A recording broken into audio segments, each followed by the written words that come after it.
All right, good morning, everybody. Hope you're having yourselves a fantastic start to the AM here.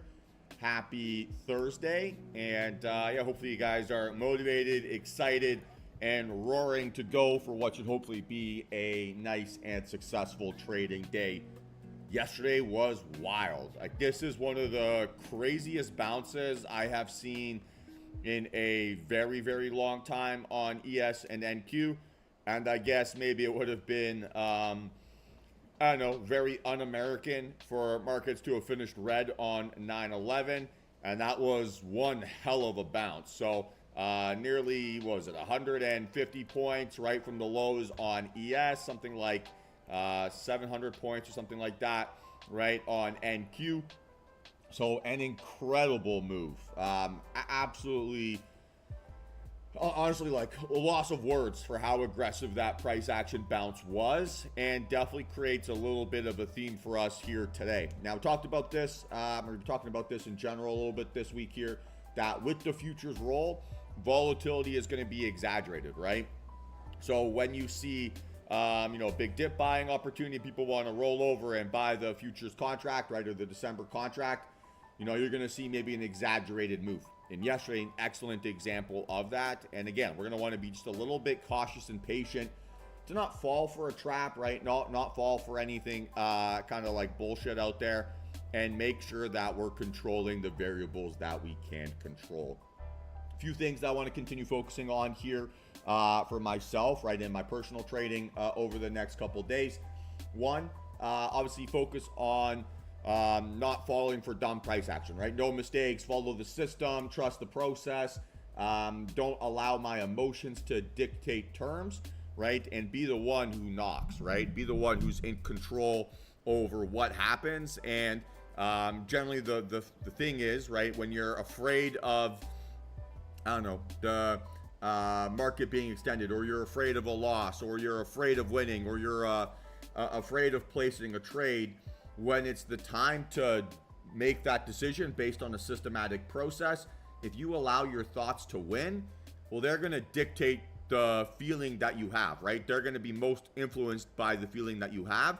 And that feeling is not something that you can repeat consistently, right? That's based on, I don't know, maybe the argument you had with your partner. Maybe it's based on the quality of sleep. Maybe it's on how well your exercise went the day before. Maybe it's based on the baggage that you brought into your trading day.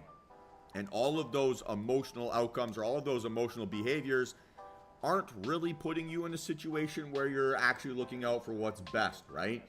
They're forcing you to focus on the trade to trade outcome instead of playing the game of probabilities and playing the long-term numbers game. And ultimately that ends up being a very unsuccessful way to trade. And then for myself, right, from like a personal perspective, I want to focus a little bit more on when I'm adding in that, third or fourth or fifth contract and buying deeper pullbacks, right, maybe than I am at the moment. That's going to allow my average price to be significantly greater, right? So it's going to give me a lot more buffer, and it's going to hopefully keep me in positions for a little bit longer so that I'm not giving back some of my gains. So buying deeper pullbacks, right, closing my position as my P&L is increasing, and kind of taking care of those two variables should continue to maximize my potential here to really improve my profits. Now, I'm not really complaining about the P&L here, right? It's been really good, but it's just about consistently tweaking and optimizing and, correcting, right, some patterns that might be kind of presenting themselves to a certain extent. I'm a big believer that a habit broken once is a mistake. A habit broken twice is the start of a new habit. So if I can start to identify what mistakes I'm potentially making, minor, major, consequential, inconsequential, and then make changes to them, then it's easier for me to build new habits, right, and be accountable to myself for that level of trading. So those are my focuses here today, right? Don't allow my emotional baggage to trick me into decisions that I don't want to make, or trick me into decisions that are counter my system, and then focus, right, on controlling the variables I can control inside my execution process so that I really am maximizing my P&L potential. And if I do both of those things here, then I have the system in place. I have the risk management in place. I have the strategy in place to really do well inside this market. And the more and more I realize that and reaffirm that with positive results, then the better my trading is going to go long term. We've all had a great week here, right? We've seen some incredible performances on an individual level. We've seen some great performances on a team level. And so today's energy and focus is on continuing to compound a lot of those positive actions. And when we do that here together as a team, we're going to put ourselves in situations where we really crush. I think one of the, we'll call it like big perks of DTR and of this community in general is that we're all here on the same side, right? We're all here supporting each other. We're all here to make each other better. And it's really inspiring, right, for me to see how this community is growing, how this community continues to support each other. And I want to thank you all for being such a positive contributing factor to this incredible atmosphere. So with that being said, let's start mapping things out. Let's have ourselves an incredible trading day. And I'm looking forward, guys, to having ourselves a big one. So first things first, right? Economic calendar here for the 12th. We PPI come out here this morning, fine. We got budget at 2 p.m. and then just sanity check here. Natural gas, fine. Bond auction, okay, at 1. So that's going to be outside of our kill zone. So nothing to worry about here too aggressively, right? So let's start mapping things out and figure out what we want to do. First things first, what's the count on ES? Let's start there. And in the meantime, good morning, Suresh, Sarah, Mike, David, Devin, Rod, Salstein, Steven, Michael, Dustin, Bergs, John, Craig, Daniel, Gary, Samuel, Jeremy, Bugs, Topher, April, Nate, Jeff, Emil, Jack, Chaz, and Juan. Hope you guys are all having yourselves a strong start to the AM. And let's get after it. Yeah, 3 for 3 to the upside. You guys are nailing it here. So that gives me a bullish bias, right? And we'll see how basically markets want to react to that here today. It means NA to the downside. And it's a clear bullish bias, right? That volume is beyond outlier. We saw bears fail in very dramatic fashion there yesterday. So we're going to be looking for either dip buys or breakout scenarios here this morning and for a strong continuation of that story. And then for a starting point, we're going to be targeting 55.90. I go 55.80, right? And then 55.90, 55 or 5600, etc., etc. And then we're close to all-time highs here again, right? We're within a couple percentage points of all-time highs. 2%, right? Give or take. So, and we're back in business here, team. We're back in business. So 5,600. And then we're going to push up towards like 5,670, right? Which would approximately be ATH.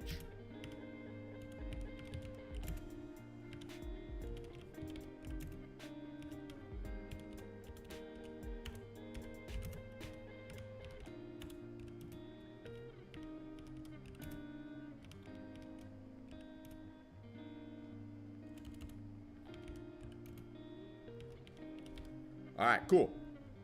Make sense? Good morning, Ben.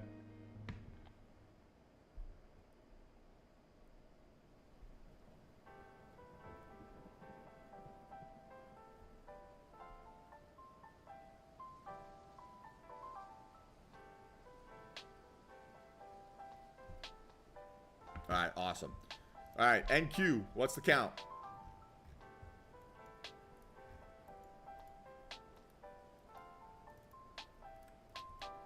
Similar, not so similar, very similar, right? 3 for 3 to the upside, spot on. So again, right, we're looking for a continuation narrative here to the upside. And it's going to be an NA on the downside, right? And then targeting a move towards 19.4, we'll call it. And then beyond. And then we'll say up towards like 19.6 is there, 19.7, and we go like to 20,000.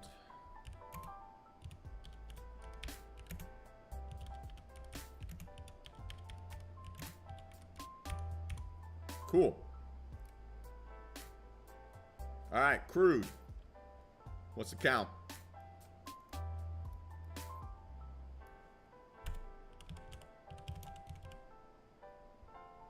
inside bar, right? So we're looking for a breakout here above, we'll call it Tuesday's range. So above 69, nice, or a breakdown under 65.25.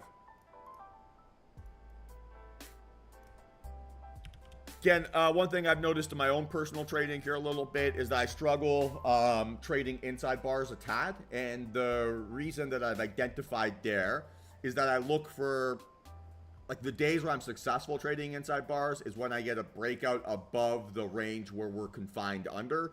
The days where I struggle inside bars, are when I look for breakouts still inside that range. So that's kind of like the adjustment I'm going to make here, where I'm only looking for then breakouts above, not breakouts inside.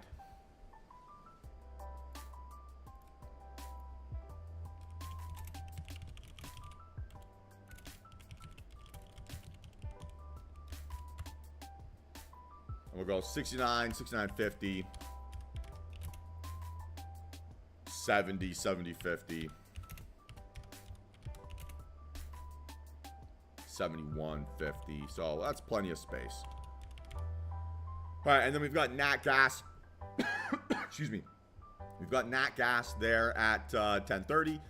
So, I mean, not a huge influence here, but let's see how it goes. All right, Apple, what's the count?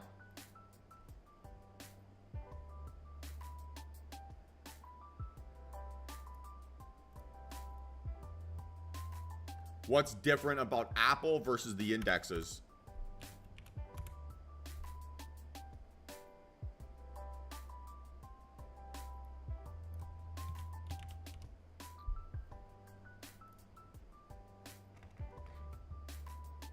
Yeah, right? It's good volume. It's okay volume, I should say, but it's not increasing outlier. So need to be just a little bit more cautious here until we get that standard. All right, Tesla. What's the count? Still confined inside that Friday range.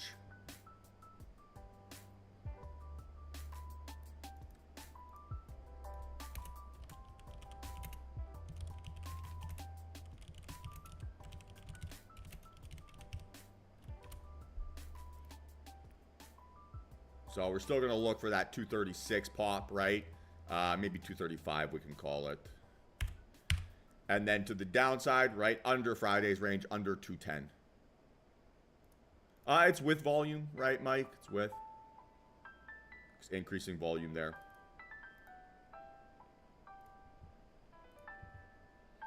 All right, Microsoft. Baby gap down, so a 4-cent gap down. So what does that tell us? Green candle, big green candle, held above this previous area of resistance, right? So that's relatively positive. Now gapping up. So we'll call this a 2 out of 3. We'll call it a 1.5 out of 3 here to the upside. Mike, you might be just a little bit behind on the stream.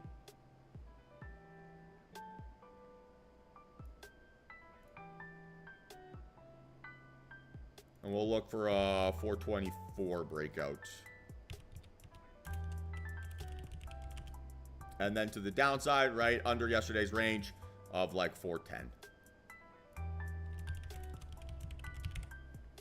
Cool. All right, Amazon.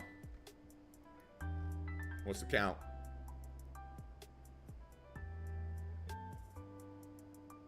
Hey, good morning, SG.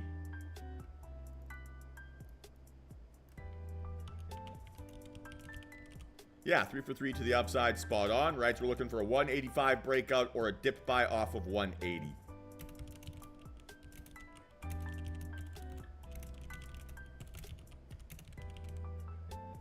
Cool. All right, AMD, what's the count? Nah, no worries, man, no worries. Just want to make sure that I'm not like criticizing you if you're behind and you're saying the right thing, because I could get how that would get confusing. So 2 to 3 to the upside with volume.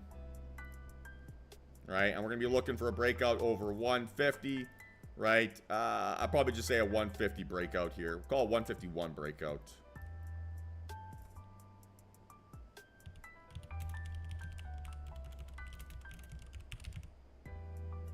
Okay.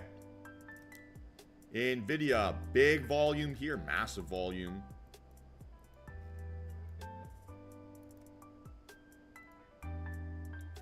Gapping down about 5 cents. So we'll call this a 2 out of 3 with volume. Won't make a difference.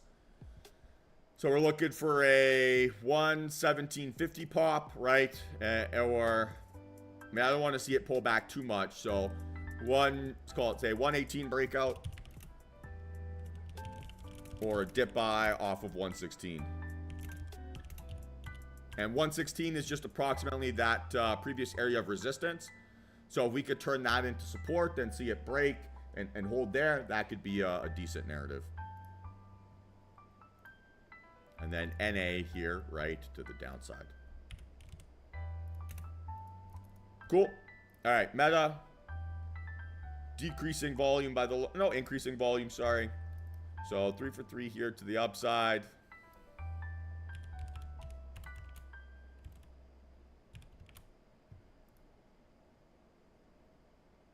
We'll fake out lower, break out higher. So we'd like to see probably a 517 pop or a retest of the trend line, which is like 513.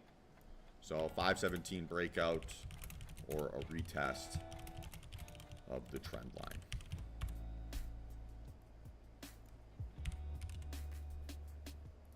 Okay. Netflix still continuing to consolidate inside this range. It's kind of been like a week, right, of nothing price action. So this continues to be relatively sticky until we get a nice breakout over 688. Not too much is changing here. Although this is a 3 out of 3, it's a weak 3 out of 3 because that volume is non-outlier. So we could still invalidate that relatively easily. But yeah, we need to see 688 to the upside or 660 on the downside. Again, biased to the upside. All right, Google still confined inside that Monday range, gapping up above it. So we like to see that gap hold here this morning. So we'll call it a 154 breakout.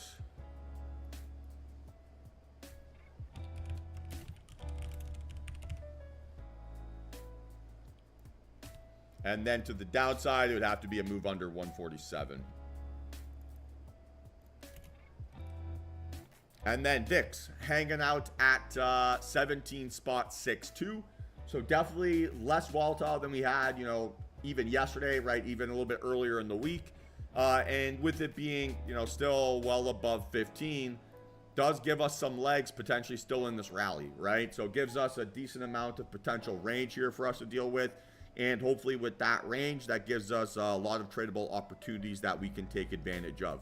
Again, goal here today, not to force anything, not to make any mistakes, right, that I can avoid, and to trust my system, not my emotions, right? My emotions are volatile. My system is consistent. So the more and more I double down on trusting my system and basically reinforcing that knowledge, the more I can train my gut, right, to basically give me a reliable emotional cue, right? If I'm not bouncing back and forth between, oh, this feels extended, or this feels too low, or this feels whatever, I can train myself to actually look at things within the context of my rules and then build up a level of intuition around them. So the more consistent I am in the application of those, the more I train my gut to give me the feeling that I actually want on a day-to-day basis. And when I trust those narratives, when I trust those kind of bits of price action, then yeah, I can build up that kind of like book of evidence that then kind of trains me to be in a situation where I want to be. So very optimistic that we could have a very tradable opportunity here today, or maybe even more than one.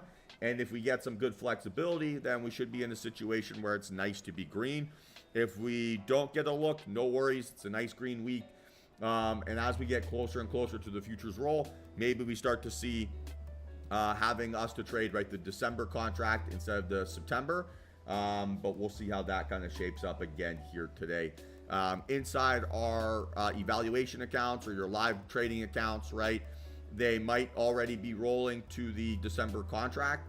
So just sanity check that here a little bit when you do your executions. But should be okay for us here today, still in the short term. And then, yeah, I'm not sure if I'm going to trade tomorrow. Not sure if I'm going to trade on Monday. But we'll talk about that a little bit here later on in the morning session. Any questions to your team? Anything you guys want to go over? Happy to break that down here now. And yeah, let's get after it.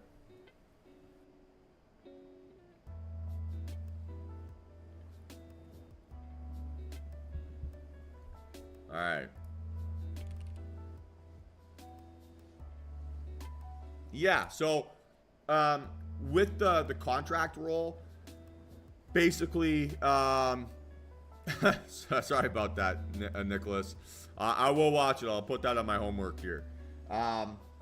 So with the contract role, April, what it just does is it eliminates basically the opportunity to get smooth trading signals, because the vast majority of the volume that you're going to see is just people trading or swapping their long-term positions from being the September futures contract to now being the December futures contract. So all that essentially does is it makes our signals incredibly unreliable, because we can't trust if that volume is actually indicating strong trending price action or if it's just a swap to the other contract. So it just gives us a lot of mixed signals. And so that ultimately gets very expensive if we're not really lucky that we're getting the signals correct. Excuse me, I got a cough here this morning. So what's your thesis here, Suresh? Give me some context of what you're looking at.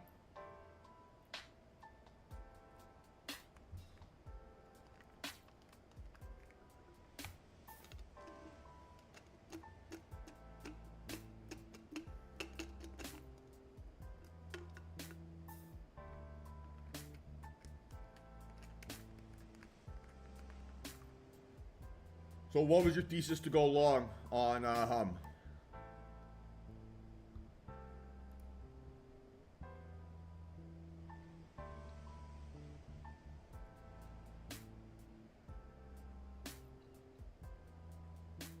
But what about the technicals? What does that mean?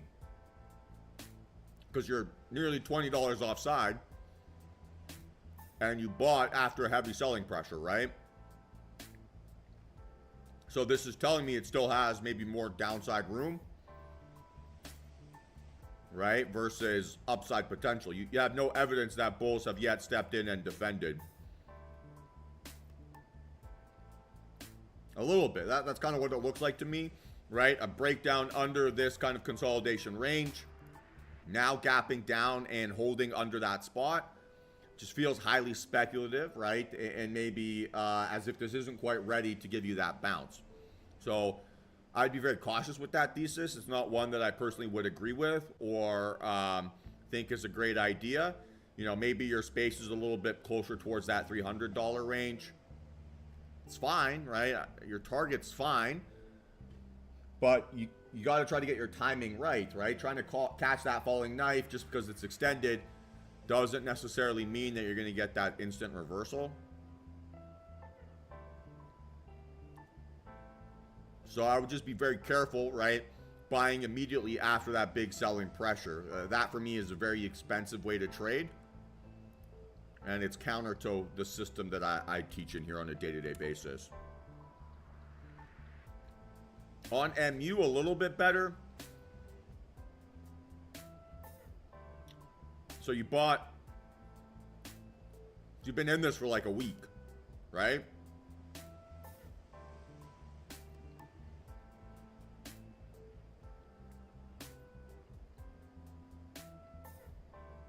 So similar story here, right?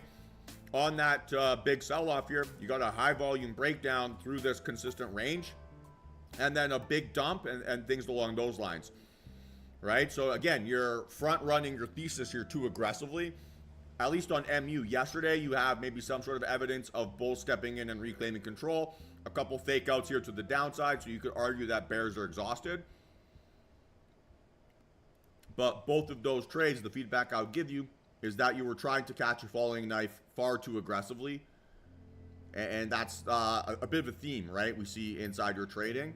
So I'd like to see more patience, right? And more like you're trading a setup trigger, not your confirmation signal. So your confirmation on your dip buy should be some sort of indication that bulls have reclaimed control. you're entering your trades before you have that information. So I would like to see that get flipped here and be more patient, because even on swing trades or even on a longer term thesis, you should be green nearly right away. So within a couple days, right? Not within a couple weeks.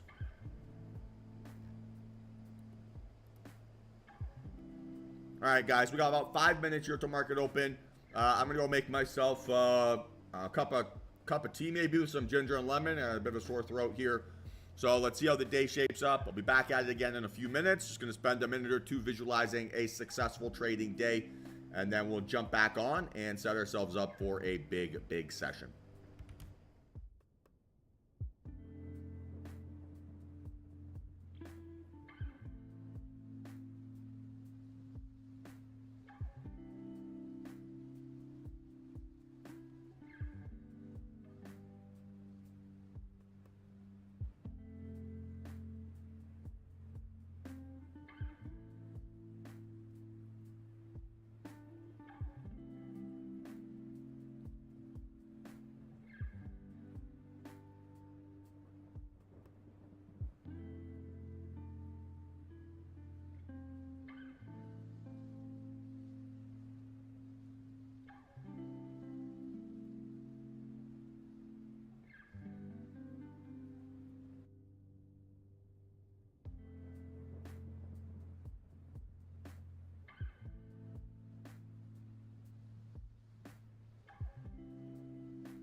All right, guys, so we have a bullish bias here this morning, right? Looking for trades to the upside primarily. And again, right, we're looking for a good continuation narrative on the story that got established there yesterday. We saw bears fail pretty spectacularly, and an incredibly large sized bounce, right, occurred after that initial morning sell-off. So what I'm looking for here today is to continue to see bears basically not be willing to get back into the fight, and for us to get a nice upside narrative and a good continuation story to continue really, right, finding some of that momentum. The biggest concern, I would say, right, is that oftentimes after a really big day, the market likes to catch its breath here for a second. Good morning, Jerry. And that allows us to, or puts us in situations where we don't want to get too much tunnel vision, right? So although I do have a bullish bias, it wouldn't be surprising to see a day of consolidation here this morning. And let's just put ourselves in situations where if we do get that day of consolidation, basically just not getting tunnel vision on that, right? And trying to force action that isn't there. If we get a setup, we get a look, we'll be in great shape here to take advantage of whatever momentum shows itself up here this morning. And if not, well, we've had a great week here so far, so we certainly don't need to force anything and rush into a trade or do anything stupid, right? Capital preservation also means mental capital preservation. So it's just putting ourselves in situations where we're protecting ourselves, right, from the worst version of our trading demons. When we start to get tunnel vision or we try to, trade for a P&L purpose, then we tend to start to see things that aren't there, and we start to make mistakes that become expensive to come back from. So today, right, primary focus, primary objective is control the variables we can control, allow price action to dictate for us what our strategy and technique should be, and then trust the system, not our feelings, right? Our feelings are designed to trick us. Our system is designed to make us money. So if we can follow those variables, we can stick to the plan, we can put ourselves in situations where it's easy to be green, then the numbers will take care of themselves. But when we try to optimize too much, right, for a P&L objective or a P&L outcome, we're probably just going to get screwed. So that's the focus here this morning. I'm looking forward to seeing how the market behaves and reacts here today. See if we can get some nice oomph. And then from there, let's have ourselves some fun. Let's keep stacking up those dollars, right? Let's keep seeing good payouts for everybody. Let's keep seeing good momentum inside people's accounts. And yeah, guys, looking forward to having a big day. Any questions, anything that is unclear? Happy to try to answer those now.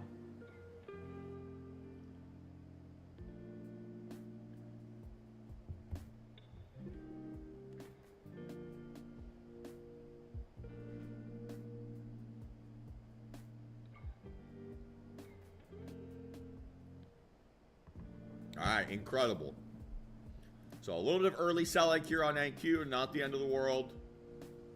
Bigger volume than what we saw yesterday at yesterday's open.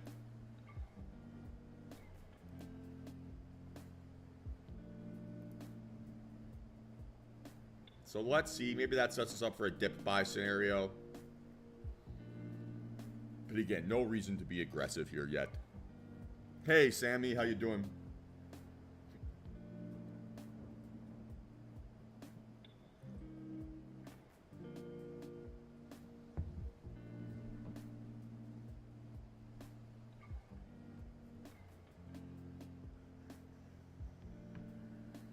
Yeah, I'm good, man. Good. Got a little frog in my throat, but otherwise okay.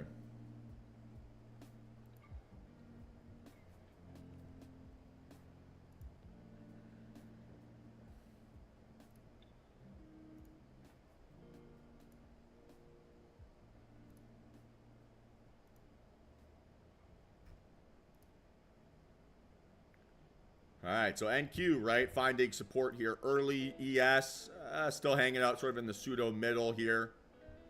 Let's see if it can break out. There's that initial pop. Let's see if it holds.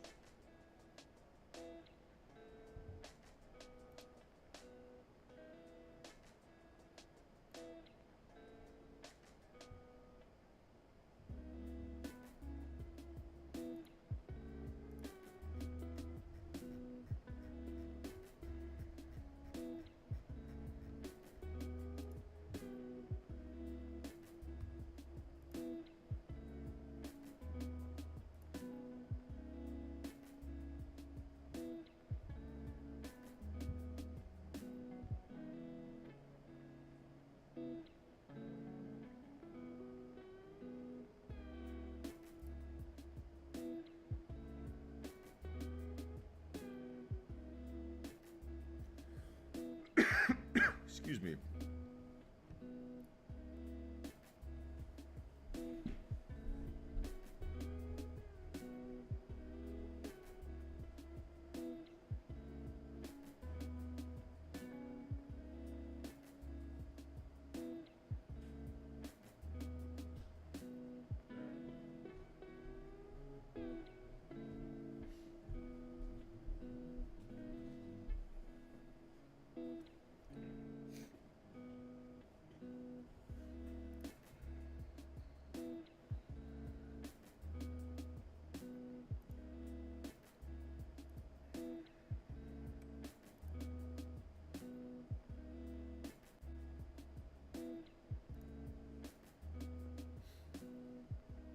So a little fake out higher on ES, a little fake out higher on NQ. Interesting start.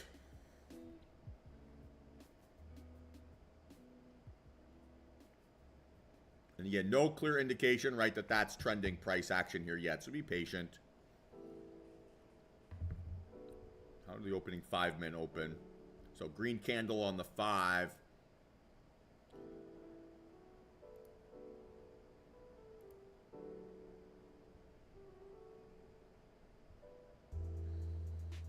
Higher high, higher low. Still some bullish characteristics.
Might be a little bit more challenging for us to trade NQ at least on the 5, or sorry, on the 3-man. Might be better for us to look at it on the 5. Right, no failed breakout yet on the 5, which is why it's maybe preferred. Now, if we start to see multiple failed breakouts, right, then okay, we start to get a little bit pessimistic that we're going to have a very clean day of price action.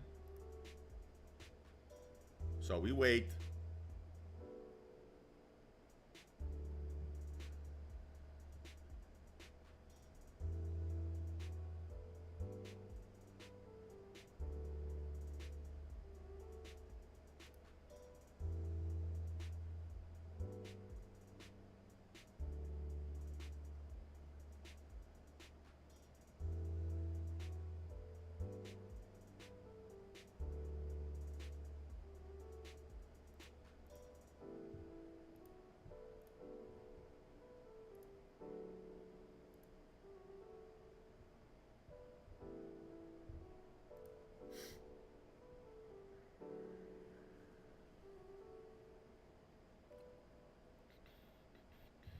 Probably not going to get that increasing volume here on the 3.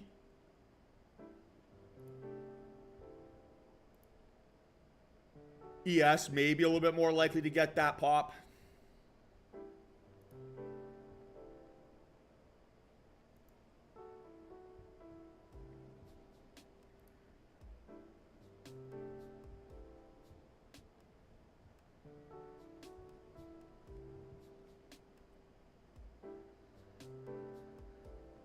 Okay, held above. Oh, no, it didn't. Sorry, apologies.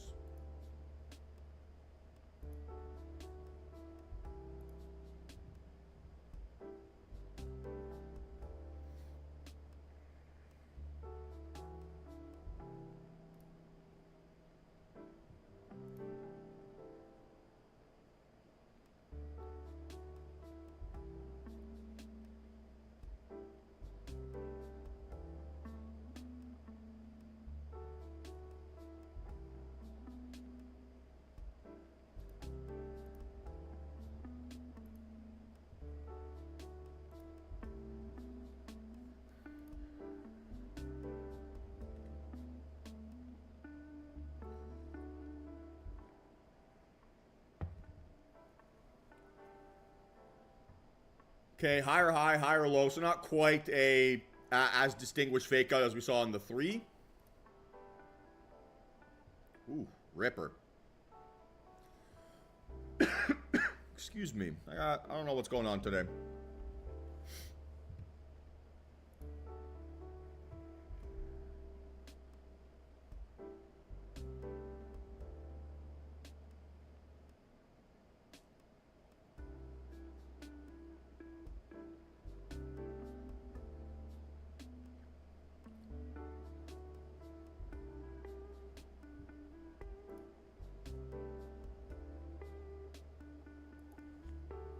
Slow start so far, slow start.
VIX climbing to 18 is interesting.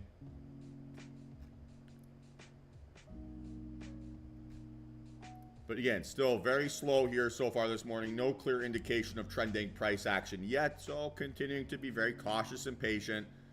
I mean, look at ES, right? Doji, doji, doji. Hard to say that there's an edge there, right?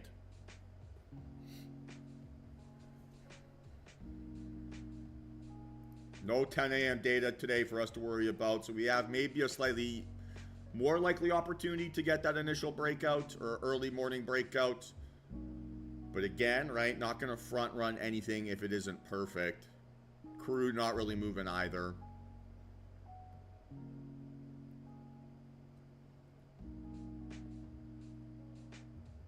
It's another attempt that's not holding.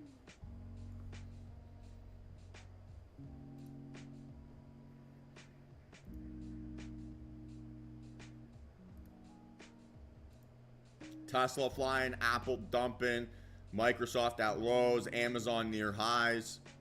So if we're just looking, right, it's like every other name is giving us a different story, right? Which explains the indecision that we're seeing here so far.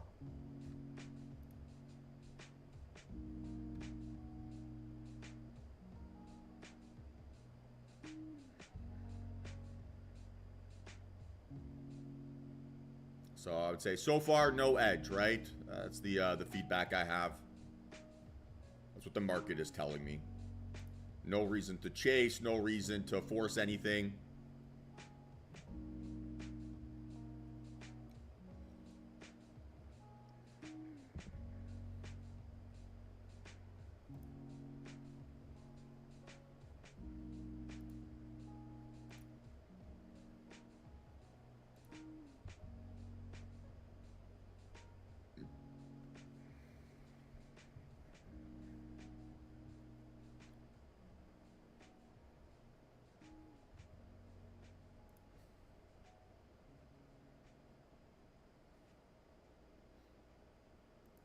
So inside bar here on both the 3 and 5 on NQ. ES a little bit, still looks like an inside bar.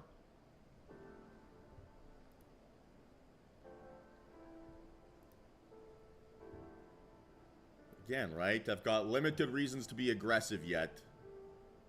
The more wicks we see at these highs, the more you want to invalidate those wicks before being aggressive.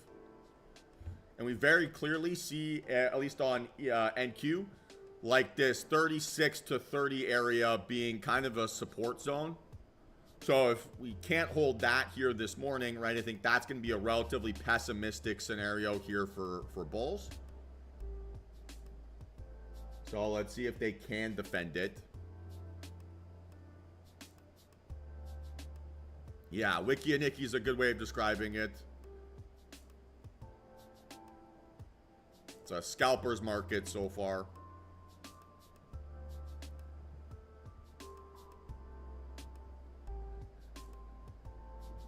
And I don't mind being patient here, team, right? I do not mind being patient. That's ultimately what pays me out long term.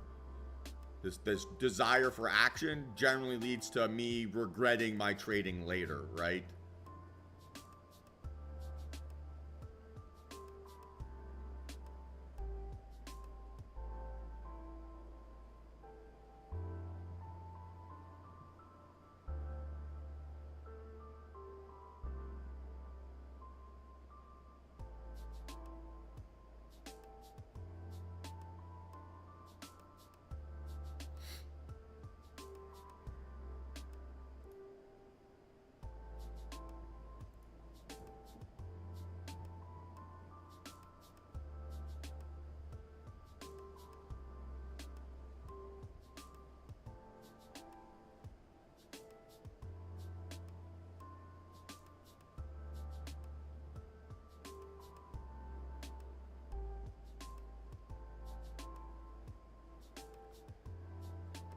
I like that, yeah.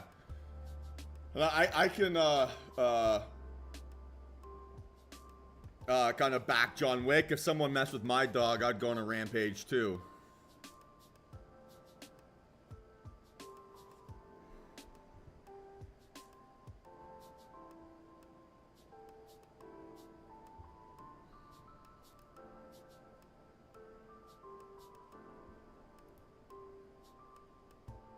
So ES starting to break down. Yeah, that's not a bad idea here, Rod. We're seeing VIX explode in volatility. So might be maybe best setting up here for a possible reversal scenario. That might be the best trade here at the moment. But I'm not ready to call that. And I'm not going to go counter trend. Yesterday was a wild bear trap day. So it's too expensive to try to chase lower into that when you've just seen bulls basically defend right those lows. Hey, good morning, Judson.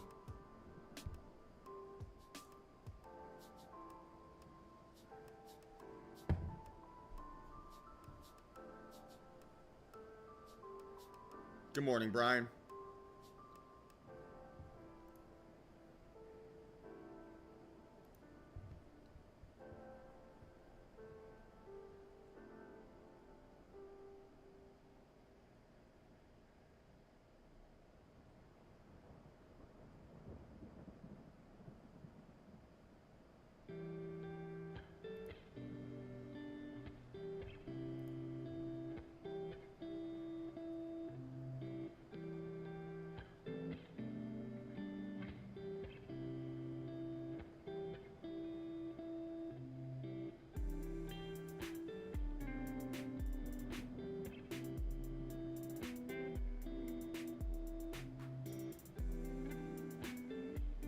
Hey, good morning, Bruno. How you doing?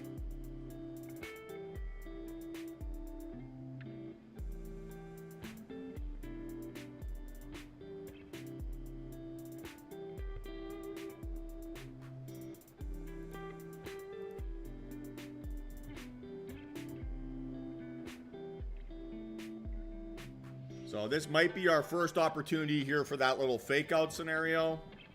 We got some work to do, though, for this to reverse and give us that look.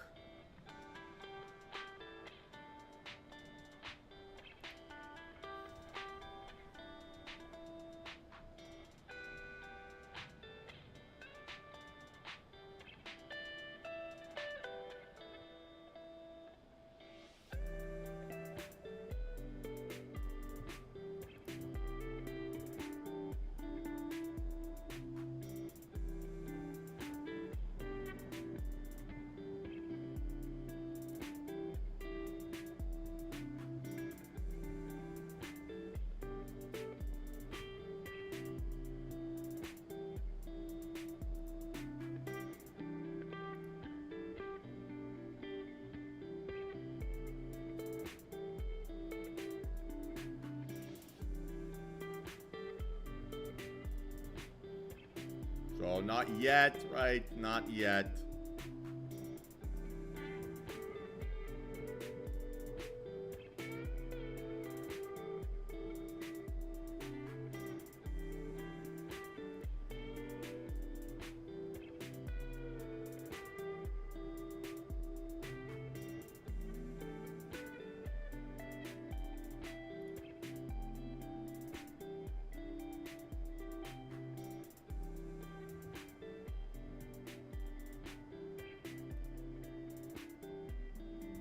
Little bit, yeah. We want to see it really give us separation away. If we could get a nice dip by deep, that would be best. Otherwise, it's going to be challenging to trust these narratives. Oh, I'm just looking at the first time frame that gives me a signal that confirms my narrative, right? So I'm not super obsessed with the 3 or the 5. Like even the signal I had yesterday, right, that we traded was on the 10-min time frame. So it's what's the first time frame that gives me a look that's appropriate. I'm not hyper obsessed over that. I'm time frame agnostic, we'll call it.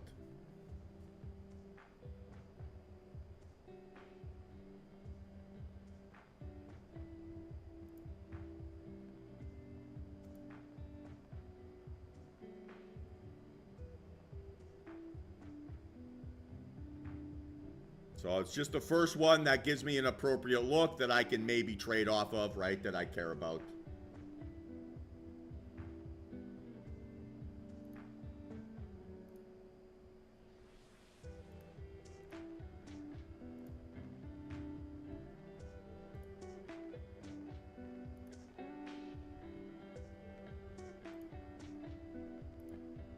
Good morning, Greg. How you doing?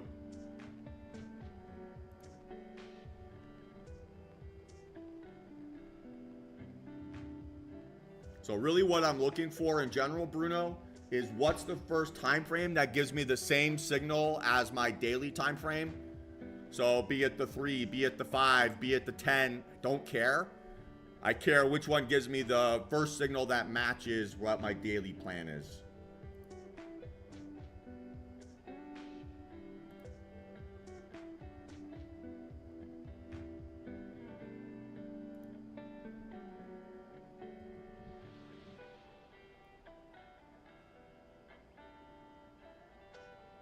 So this right now might be the 5 because I have a possible setup trigger here, a little fake out to the downside. Want to see this now occur on volume, and then I can look for a move to the upside. Whereas on the 3-min time frame, okay, I've got a good looking candle, but I'm not going to get that volume standard. So I'd rather see if I can get that combo of information to sync up.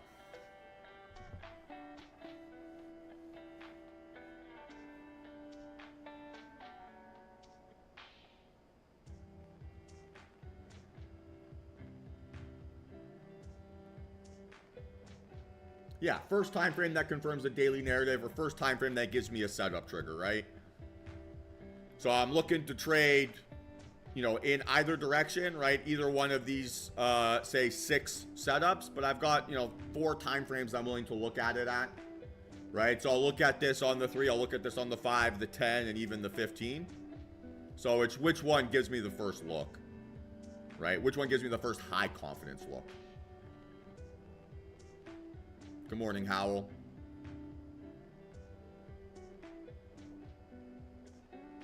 Okay, so we should get close to increasing volume here. You're really close.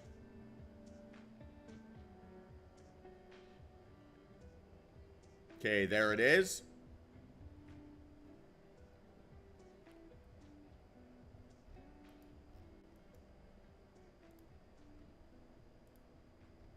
So ideally, this would be the aggressive entry. Because if pullback's going to be tough to get, right, potentially. And it would require a big stop loss. So the tighter I can have risk, the better life is. Well, maybe I will get it. I'd like to see this then be around 200, right, as an entry point. Give or take. If it's going to pull back. Otherwise, still looking for the aggressive.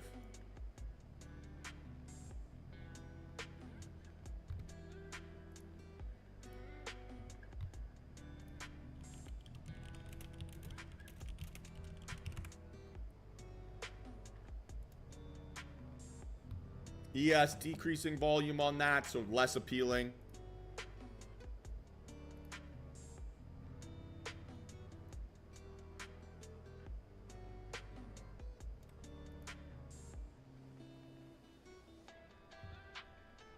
Okay, so stop loss right now as is 19,182.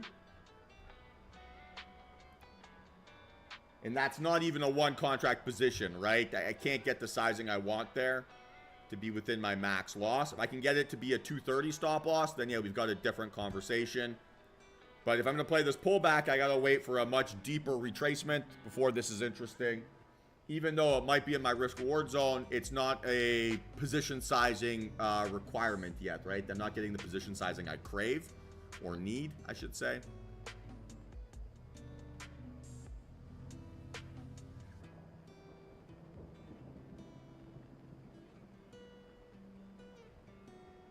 So still need a deeper pullback. What do you mean by that, Bruno?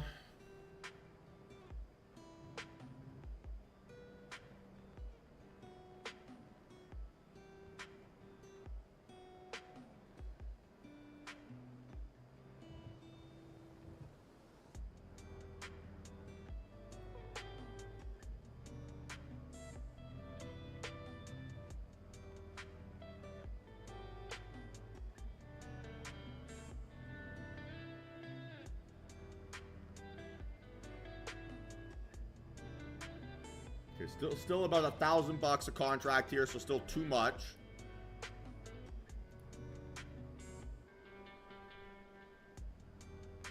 Yeah, so the green box is just showing me what the high and low is of the first candle, and then it's determining the profit targets, right, which are 2x whatever the size of the green box is. And that is unique to each time frame, right? So if I do this on the 3-min, the opening range is 58 points. If I look at this on the 5-min, right, the opening range is 71.25 points. So it just maps out the various profit targets and risk reward zones based on what the opening high and low of the first candle of the day is.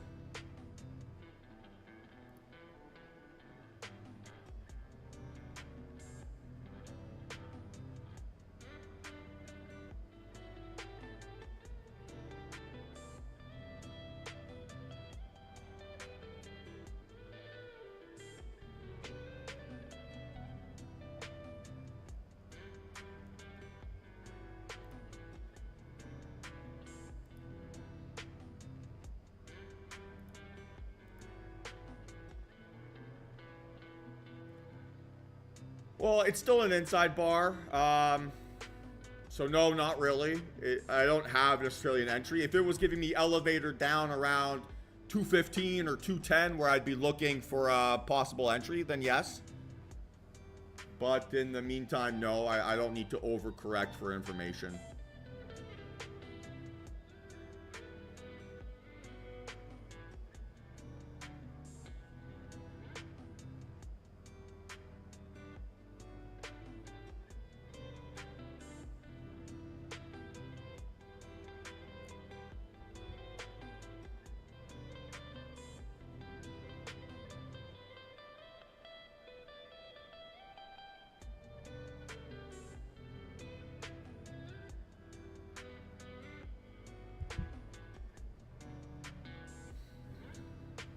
So let's see if this thing can give us, again, we'll look for the aggressive entry technique here. If it can close nicely, because then it's easier to get the risk reward I want. Inside bar does nothing to invalidate my idea.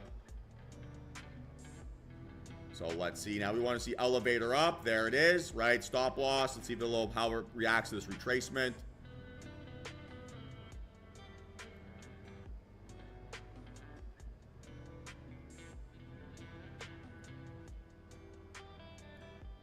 Pulling. Come on, stop moving. I want the risk reward.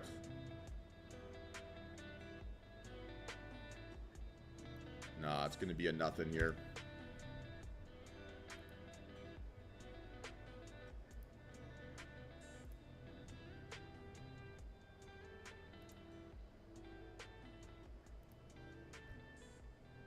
Maybe. So now it'd have to be 230.75 as a stop loss, right?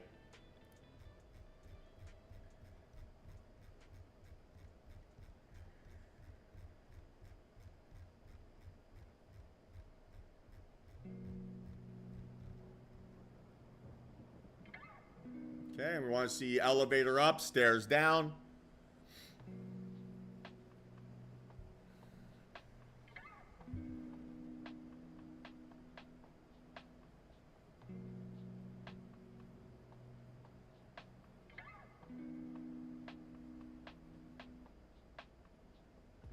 This would be a one contract play.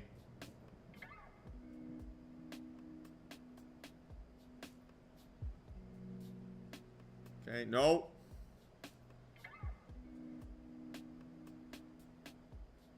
The floor came out there a little bit, right?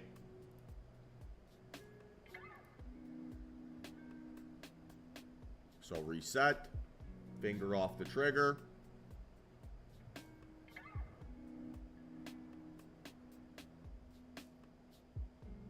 And again, right now we're looking for elevator up. And then slow retracement down, and it's elevator up above 66.75, right? So it's above this area. We want to see a high vol breakout and then a low vol pull back into it, or a slow reaction into it.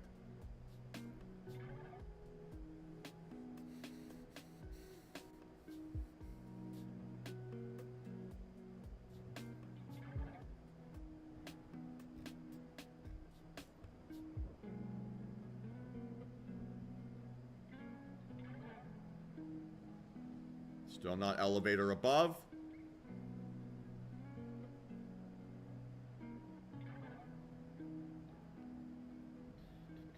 Basically what we're wanting to see, right, is this area of previous resistance to start acting like support. Right now we haven't seen that, right? So we're looking to see it to break out above, and then for this previous area of resistance to act as support for our upside thesis. Has not happened yet, so continue to be patient.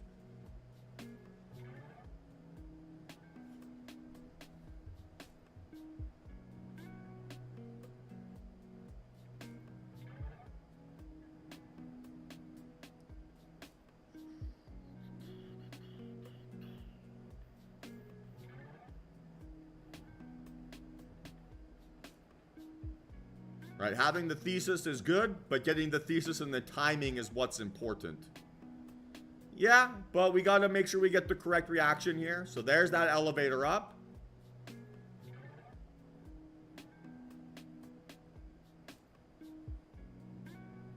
I'm not trading a feeling, right? I'm trading a system.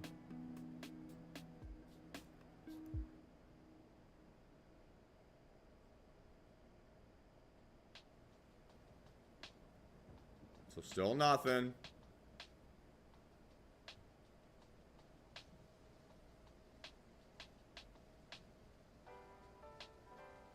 Right? Price is always going to try to trick you into basically chasing it, right? If you have a thesis, it's always going to feel like it's going to run without you, right? That's how it's designed to behave.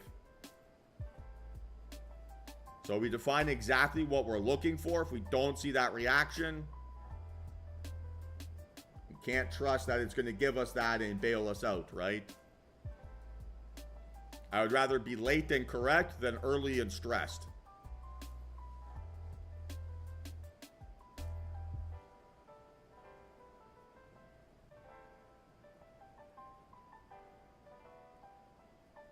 So a chased entry there would have meant you're down now 30 points. That's no fun for anyone.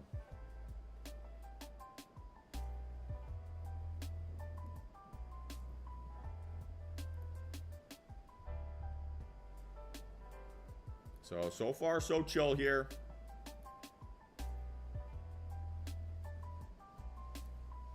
I'm going to say no entry on this right now.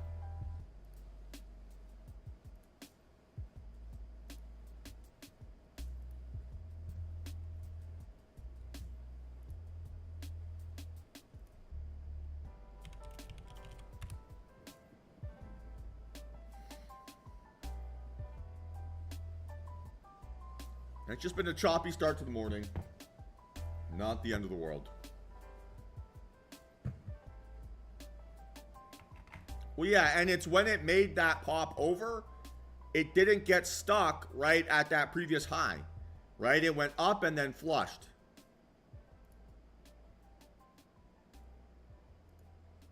What do you mean by that, Bruno?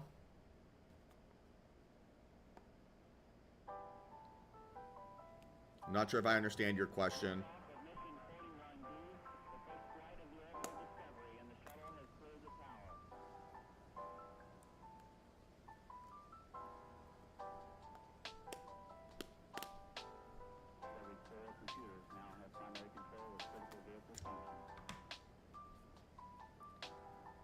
Well, now we're looking for another setup trigger. Yeah, Randall. Waiting for another setup trigger.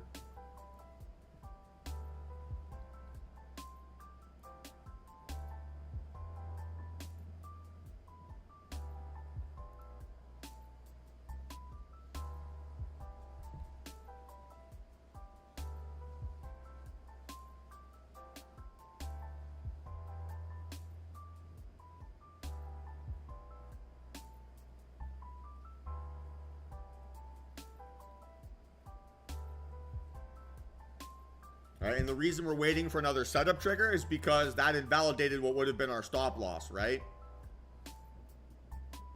So failed breakout above would have pierced where our stop loss location would have been. It's telling us that our original thesis is no longer correct. Had this been like an inside bar, then maybe would still be in play. But not giving me that reaction, right? So remove your fibs, reset, see if something else comes together.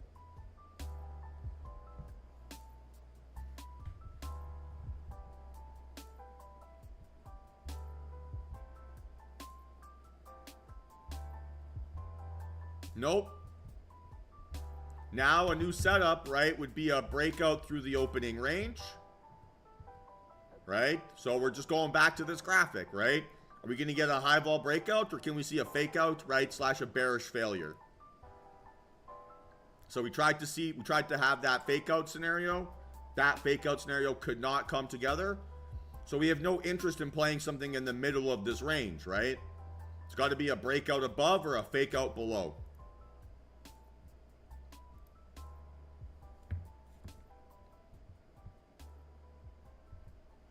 The yellow line was there as what we wanted to see act as support for us to get confirmation of our entry timing, right? Was not our setup trigger. Our setup trigger was this reversal candle on the 5-min time frame. And so that yellow line was just the high of that candle. So we wanted to see that area of support or that area of resistance, right, turn into support for our entry if we're going to trust that we could do the aggressive.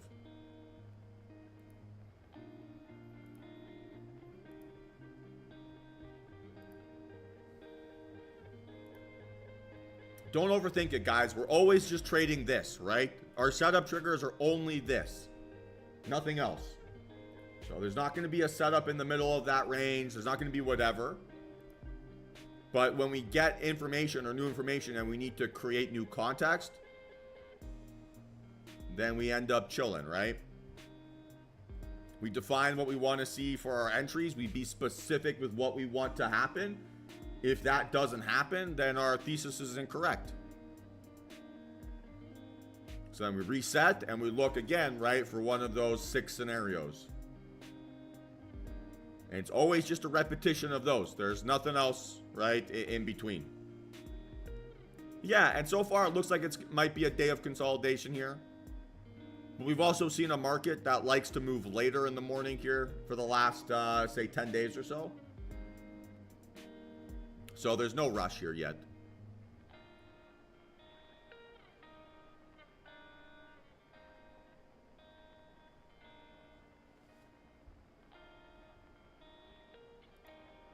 And all we have here so far is just dojis on the daily.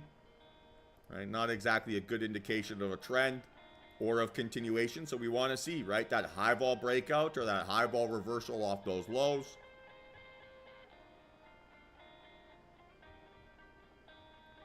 Otherwise, it's really hard to trust.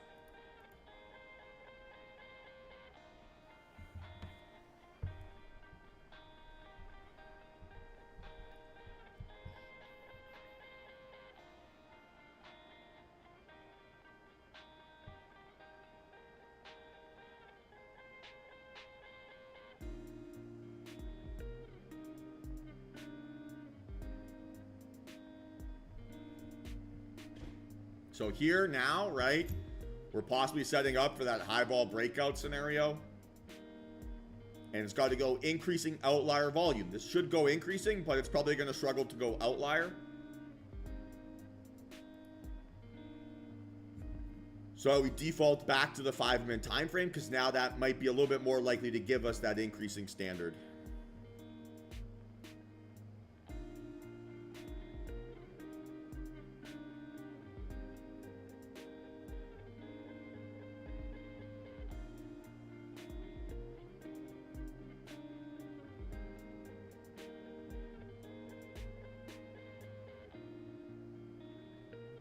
Make sense?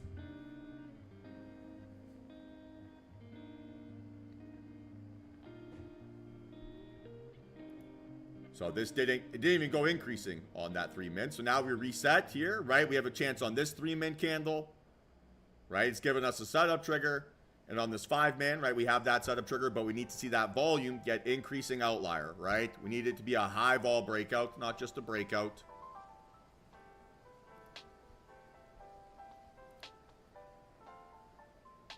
Yes, separation away from those lows, but not on outlier volume. So again, reset. 2.5 minutes to go. Halfway through this candle, we're about halfway up. So we should get there to an outlier standard. Let's see.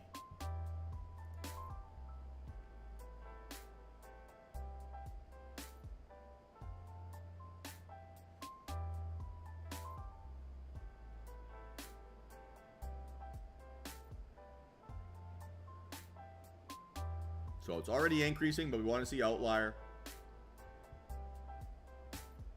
And what have we seen it get stuck under?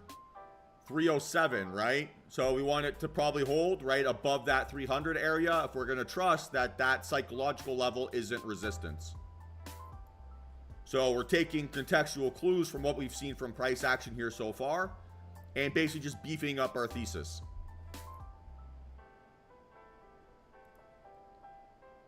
Is that understood?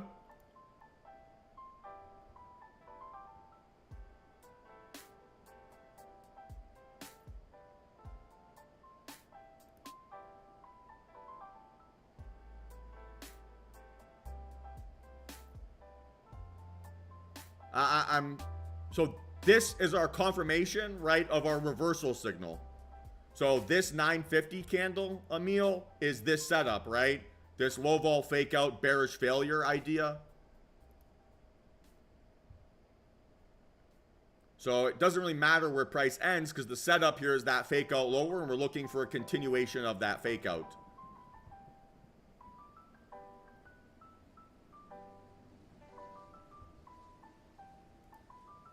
Okay, so now watching again.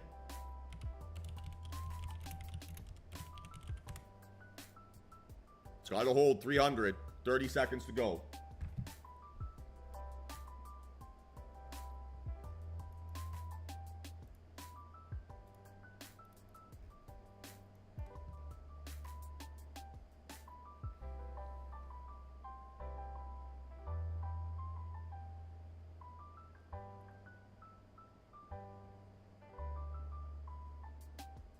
Okay, held. So now let's see, right, a little pullback, right, and then elevator up, stairs down, and stairs down into 321.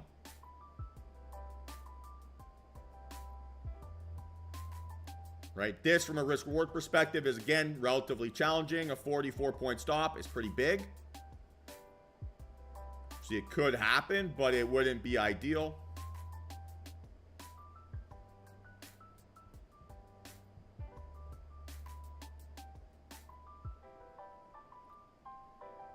And now we want to see it really skyrocket up here. So again, setting everything up. Stop loss 291.75.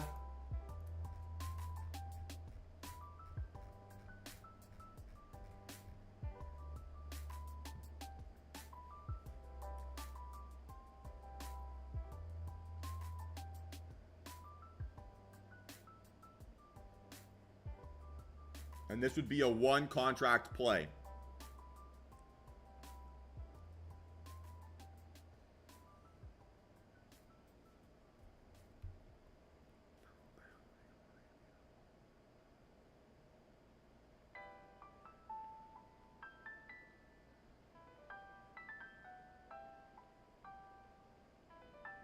We're going long here. We're looking for a long.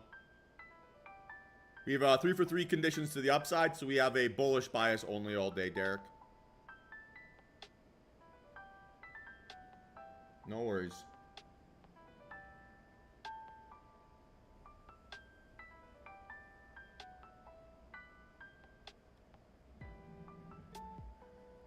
Okay, so we want to see elevator above. That wasn't it.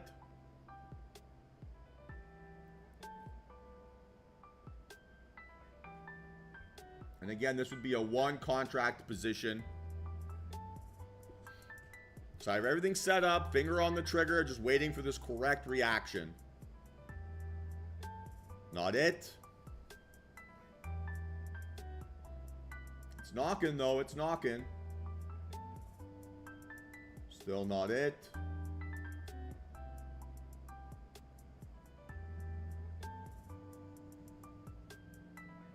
Okay, there we go. So now we want to see a little pullback here into our entry zone.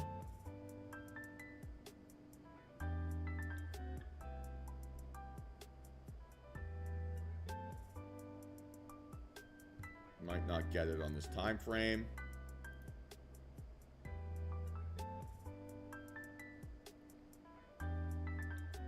So it's got us stairs down about 10 points here. It's possible for sure. But I'm not chasing this outside of my risk reward zone, right?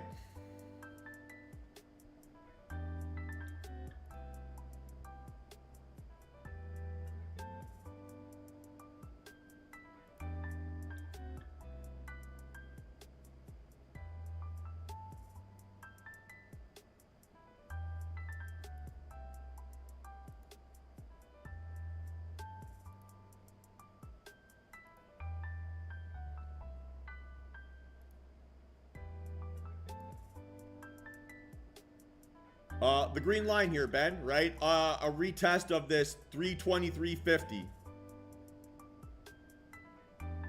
Right? So anywhere under this 323.50 after the elevator up is a good entry. So that's why I draw out those fibs. It gives me a specific price to set on my order.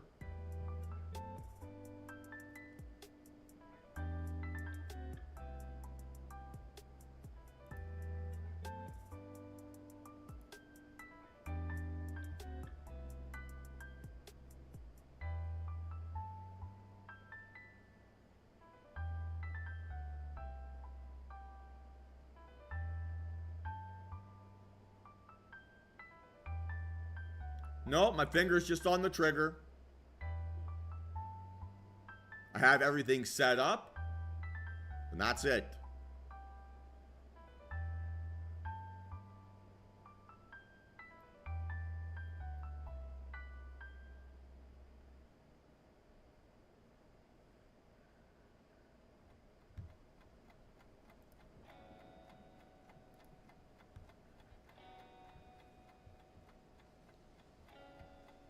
So idea is still in play here.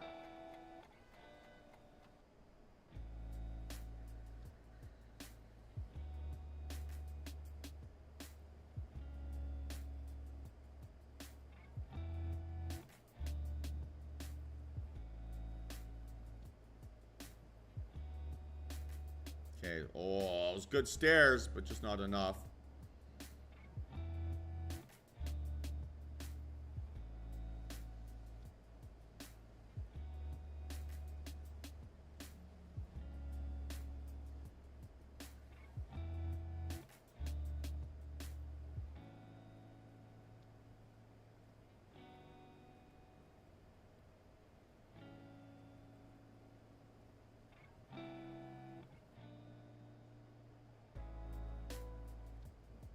Okay.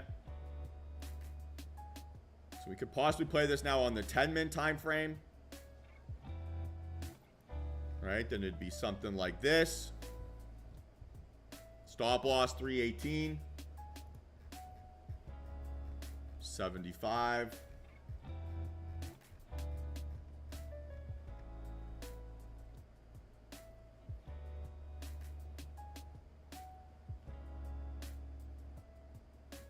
I just didn't pull the trigger, Ben.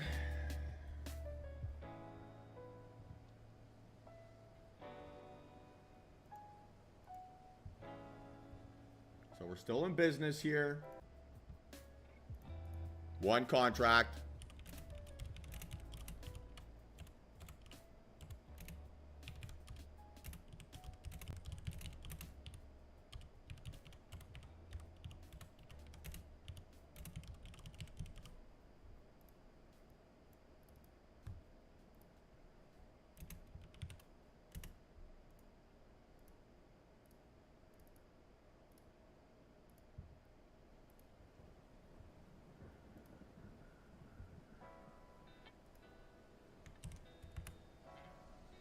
Let's see if we can go here immediately.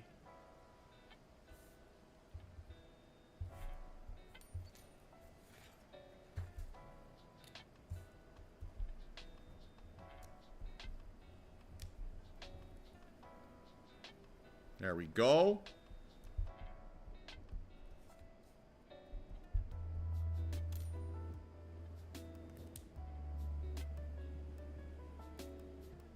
So your first entry rarely is going to be the perfect one, right? If it feels like it's trying to trick you into an entry, don't fall for the trick. There's always going to be another opportunity, right? If a trade is strong, it's going to give you more than one chance. Today, good example of that. So let's see if we can get some further separation here. I don't really want to see it fail its pullback.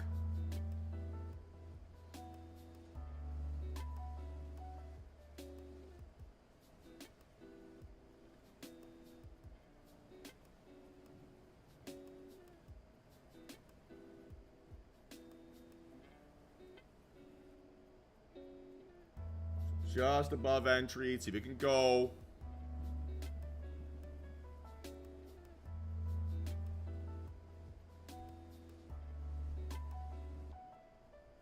That's all right. You're still within your risk reward zone. But this is not the correct reaction.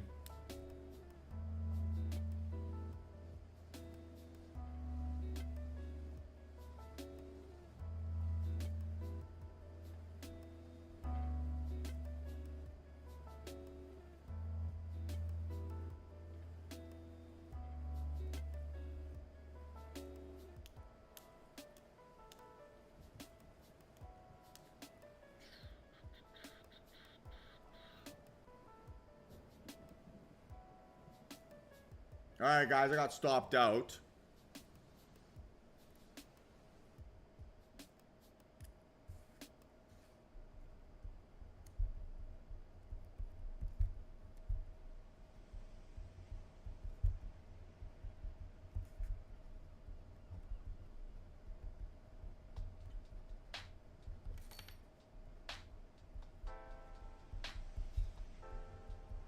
So the note I have for myself here, bad reaction post-entry, couldn't hold highs after. Setup's not necessarily dead here. It could reset and give us an elevator above, right? That 42. But $435 loss.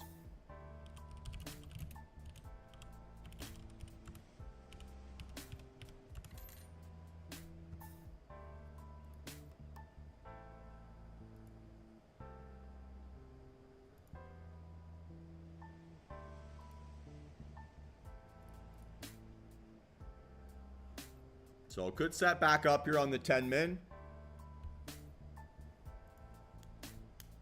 And there's really a very negligible difference there. So it doesn't really make a difference.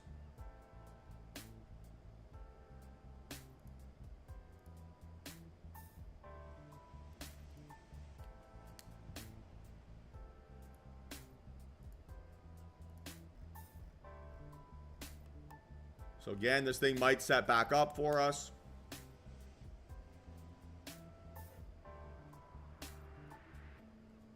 But now needs to get up above that 42 and then retrace into it. Stop loss would be at 19,310. Same setup trigger, right? The point of this pyramid or this small contract sizing is we can take more than one shot if our timing isn't perfect. That's why we do it. So we'll try again.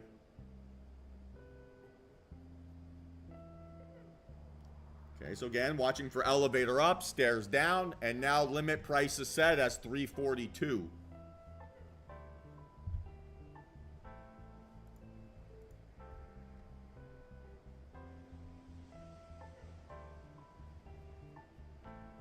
So we want to see elevator up.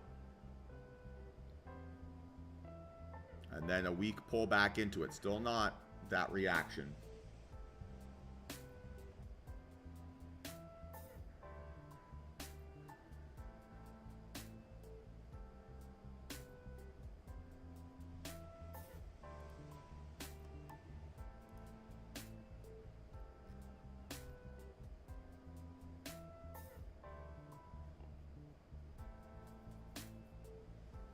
Just a little bit unlucky with that first attempt, so we'll see if this thing can continue to set up and behave fine.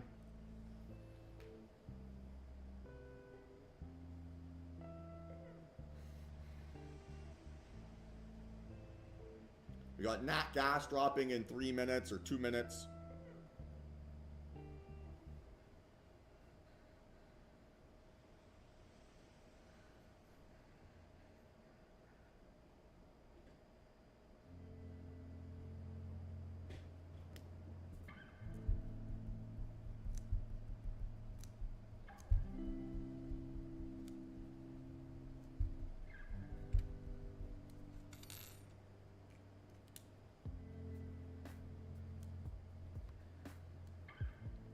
Okay, so again, watching elevator up here, that stairs up.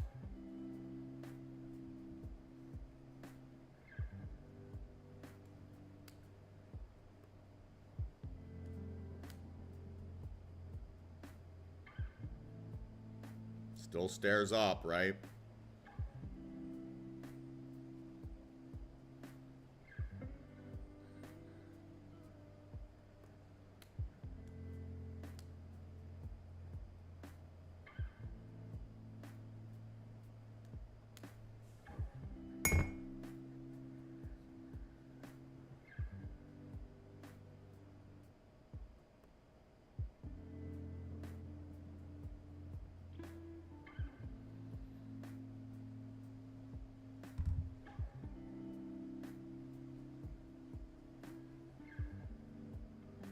Just to go back to your question a little bit, Andy, there, 236 gives us a better risk reward than spot 25, albeit negligibly. The point really of this fib technique is it just gives us a binary entry price that we can work backwards towards instead of chasing a feeling, right? So that's really the point of it. If you want to do spot 25, cool. If you want to do spot 36, cool. If you want to do spot 050, cool.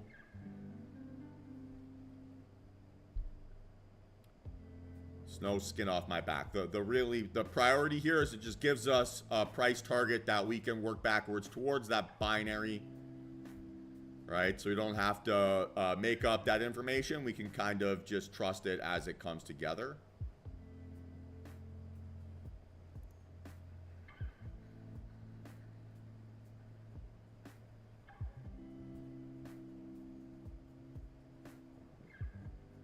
Okay, so again, watching for elevator up here. Maybe we could go aggressive again.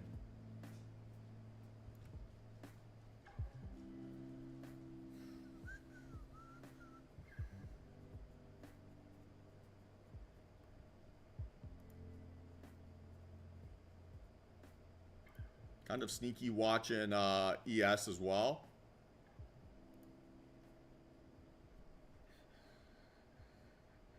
Okay, that's elevator. Probably want to see elevator above that rejection point though, which is 50.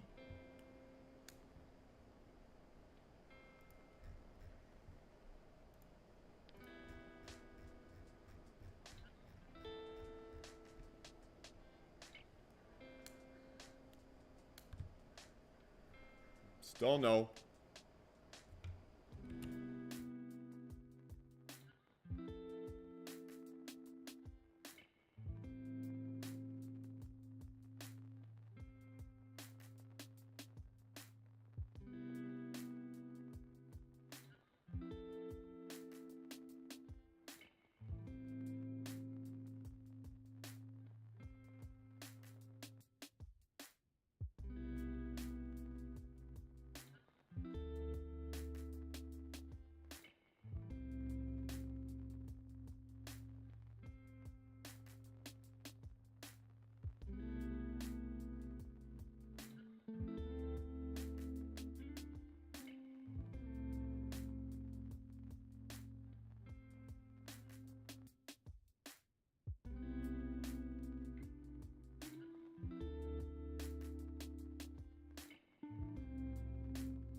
So still just watching, still just watching. We want to see it elevator above 50 if we're going to have a stop loss at 30.25.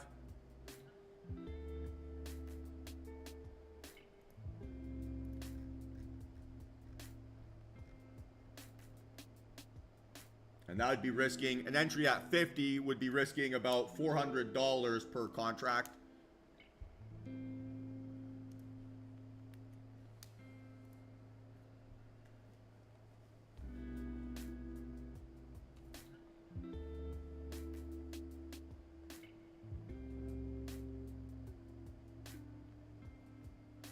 Okay, so that's elevator.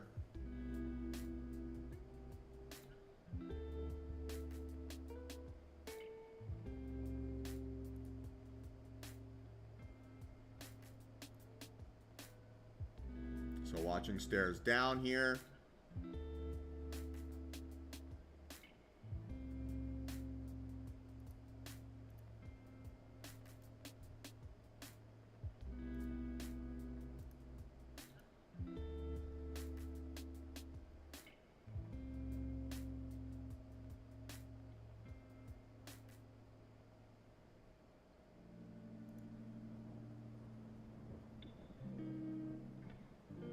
All right, guys, so I am in average price 19,350.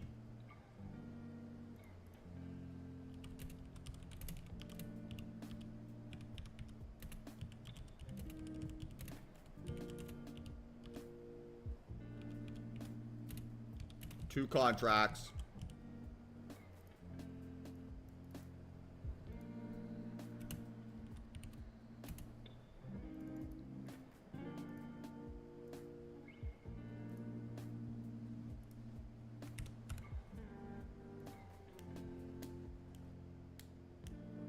Again, let's see if this thing can give me the correct immediate reaction.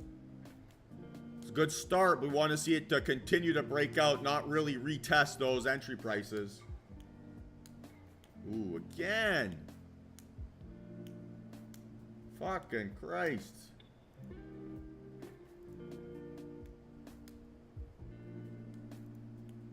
So that's two dirty fake outs we've dealt with here this morning.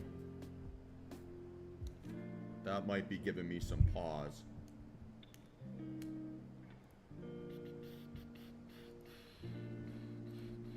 Like immediately green and then rejection.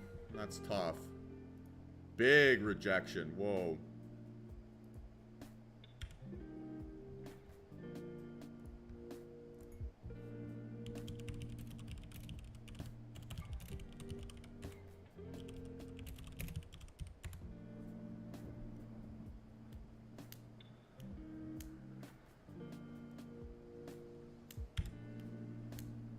That was a big move. That was a very big move.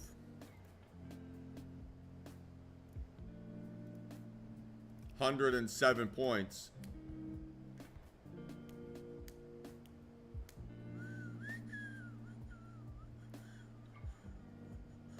So down about 1,200 on the day here.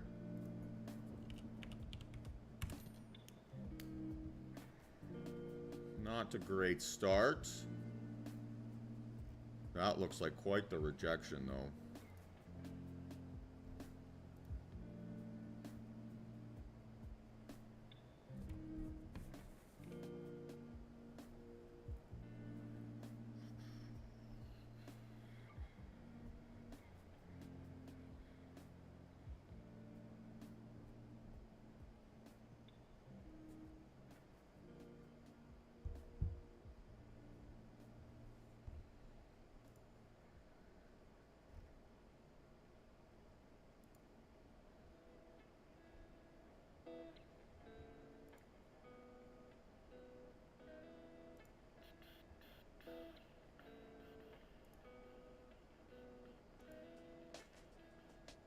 Yeah, it's definitely an algo flush.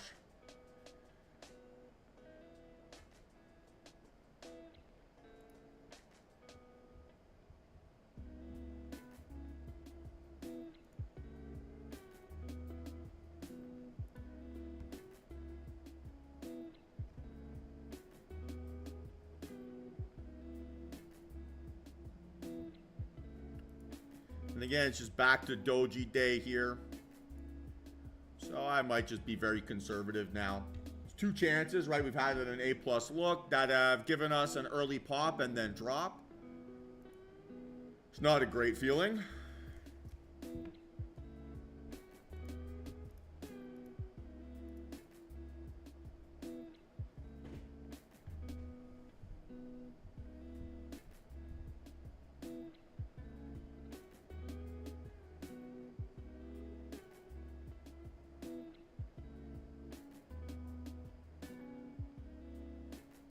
I mean, it's a million different things. We talked about it possibly being the roll, right? So, like when you get this type of price action, right, it ends up giving you exaggerated moves because once a move happens, everyone basically just piles in with their algos, right, to be able to position themselves for the next contract.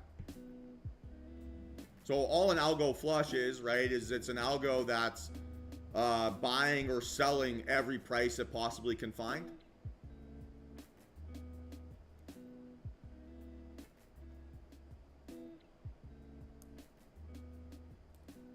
Right, it's just like a bunch of market orders getting fired out at once with a significant amount of capital behind them so they can eat up all the liquidity.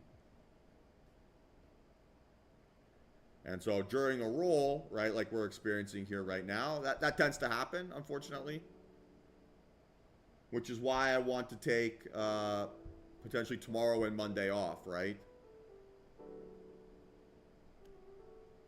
Because it makes signals less reliable. Because you get big pops, big drops on seemingly nothing. Where it's just, yeah, someone is firing orders at a desk to swap over from the September to the December. And they just eat up all the volume.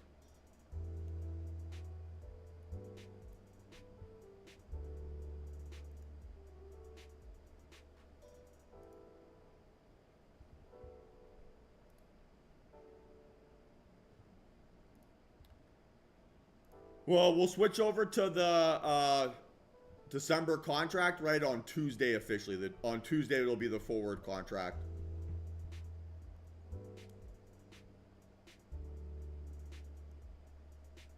But people will start rolling like the week going into it.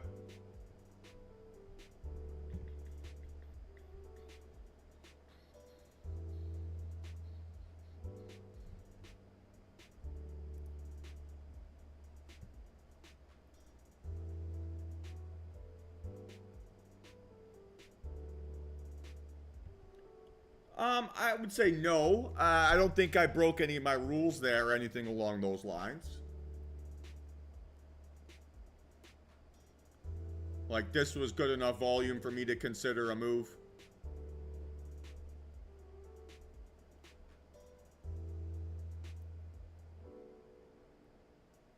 Now, in hindsight, right, easy to overcorrect and say, oh, I should have done this, should have done that, whatever. But we can't torture ourselves with that. That's too much like a confirmation bias.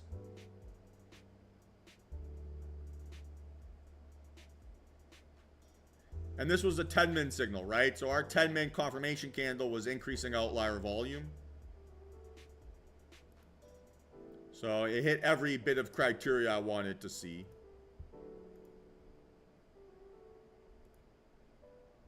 This one hit our re-entry price and then flushed much faster than our first trade. It's really the only thing that sticks out. So on that first trade that we took, I have it in my notes here, felt like I could have cut it. And what I mean by that is like it gave me a chance to take a small win, which I didn't take. This one didn't really do that. It hit that like 19,360, 363 even, and then just died. And it was within like the blink of an eye, we were down 30 points.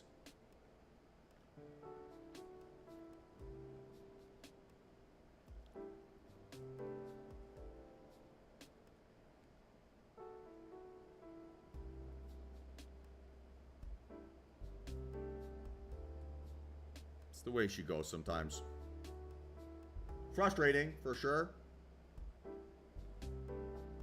But again, right, that's why we size our position small. Still afford to take another shot here, potentially, if something sets up. But serious trust issues at this point, right, that the market's going to behave the way that we want. So we've got 2 bits of evidence to suggest that, hey, fuck your thesis, pretty much.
Yeah, it's going to need some work for me to want to trust this still. Like, this could maybe be setting up as like a little bit of a baby flag.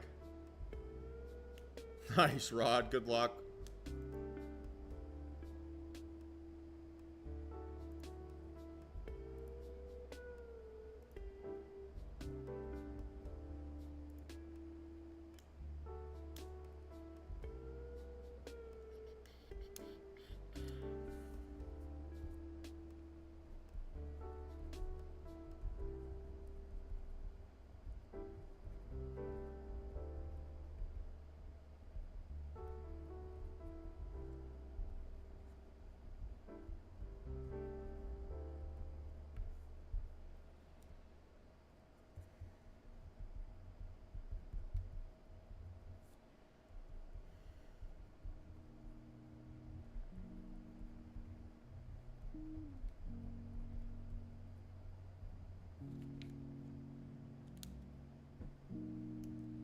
So definitely a little bit of a choppier week here so far, assuming finish the day red.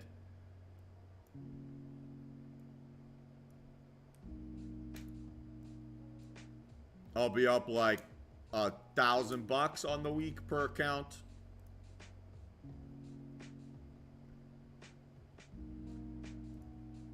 It's a little bit annoying.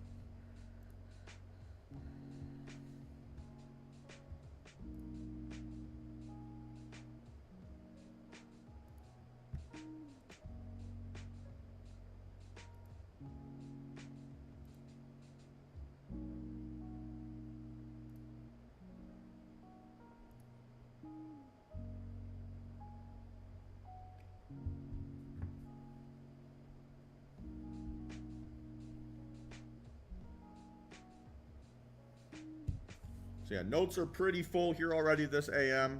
We'll see. So, my notes here, right? Green right away up towards 19.6, or sorry, 363. I can't even read my writing. Then insta flush. Felt right early, then retested entry and cost pain. Didn't even really have a chance to cut early. The first trade felt like I maybe could have had a chance. The second trade, I didn't feel like I had a chance.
reports of an earthquake in LA right around that 10:35 time.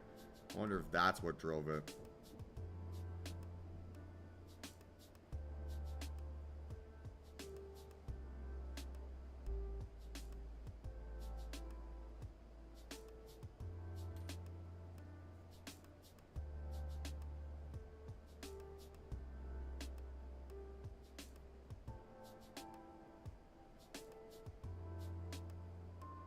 Hopefully you're okay, Emil. Hopefully not too much damage.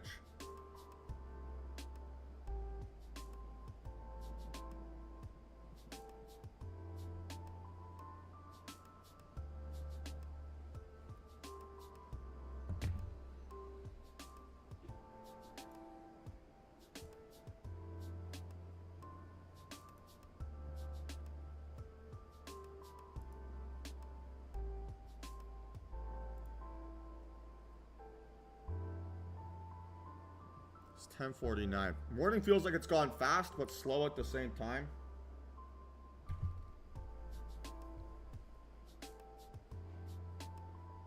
And for now, just not allowing this price action to drain my mental capital, right? So, okay, took 2 shots. Don't feel like I did anything particularly wrong.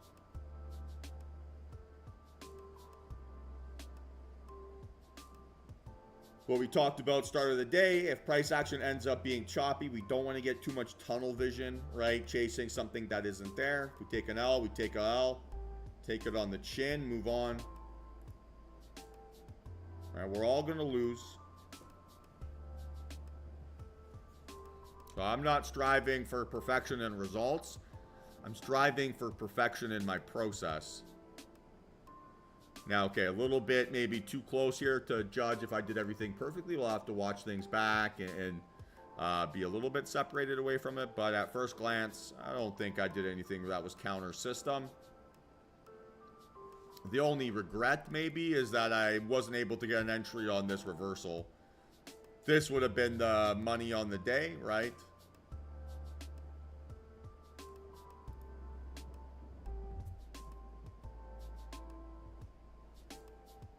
But that's the way it goes.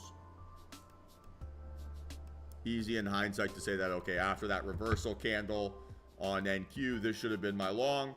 When in the moment, it didn't feel like that was the correct reaction.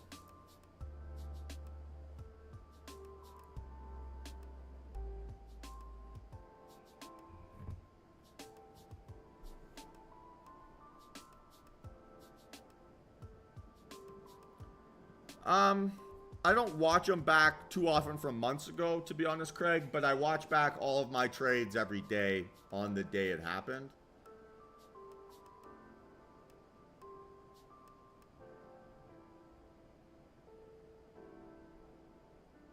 Kind of have like a 24-hour rule for myself, right? So once markets are closed and I'm done for the day and accounts shut down, I'll watch back. Have like a slightly more objective eye, and then learn from it and move on.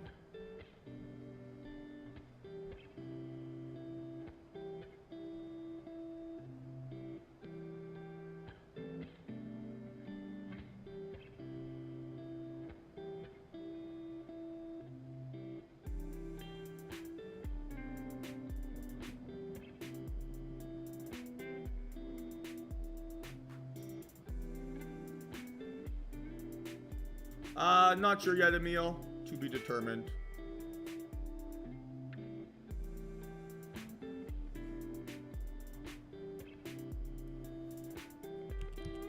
So it'll be based on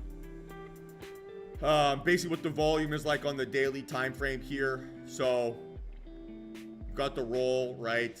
Expiring. So it's basically if I see more volume in the December contract versus the September, then I can maybe start to look at it. Right, so more volume on the daily. You can see how much we've already shown up here today. So that'll be the characteristic. Do I have more contracts traded on the September versus the December?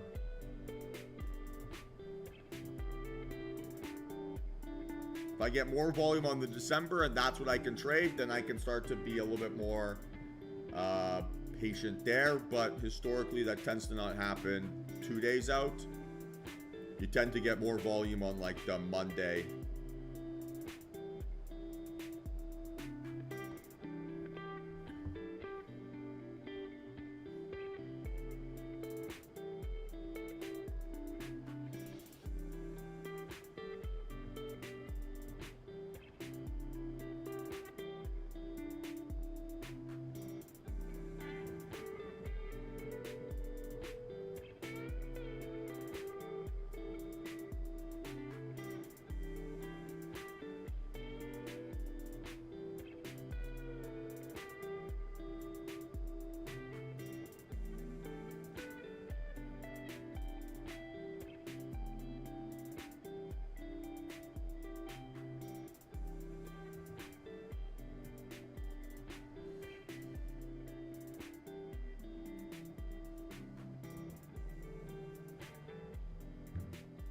Yeah, I'll make sure I make an announcement.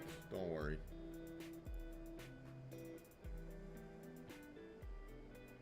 I still have potential here for one more shot today. I'd be willing to take one more.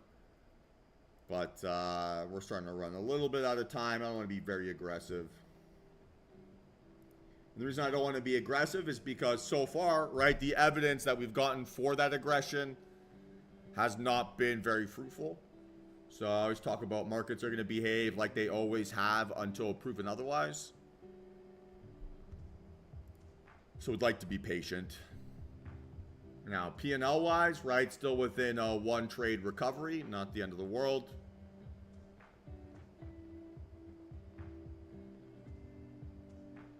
But don't need to strike out if I don't need to.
And that's the most important thing to be, Rod. It sounds terrible, but learning how to lose in control is the biggest,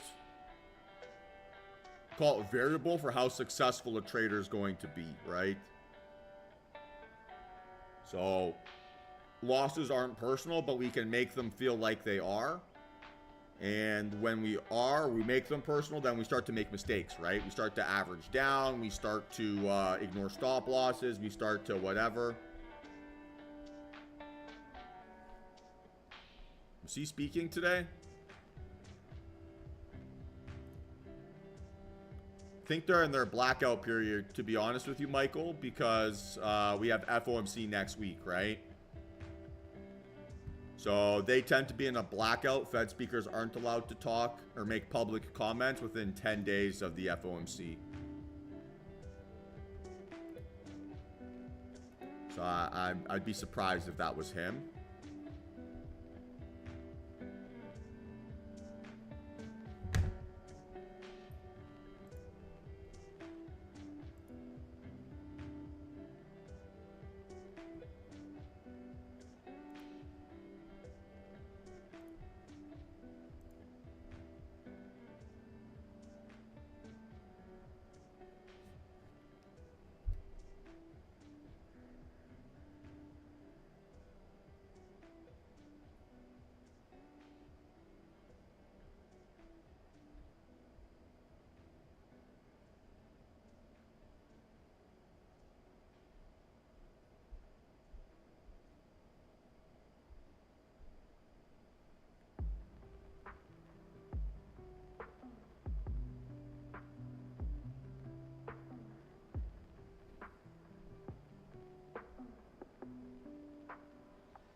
Excuse me. New lower lows here on ES under that algo flush.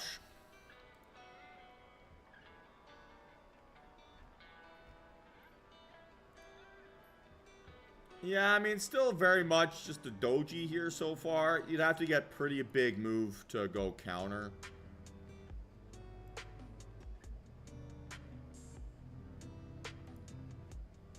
For my money, I'm not sure if we have a high probability of trend continuation here today now at this point. It's been pretty choppy. Oh, excuse me.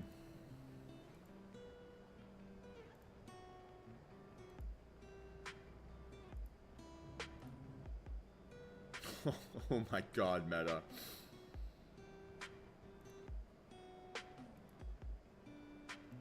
So if our internals are looking like this, it's hard to think that we're going to get a straight line here.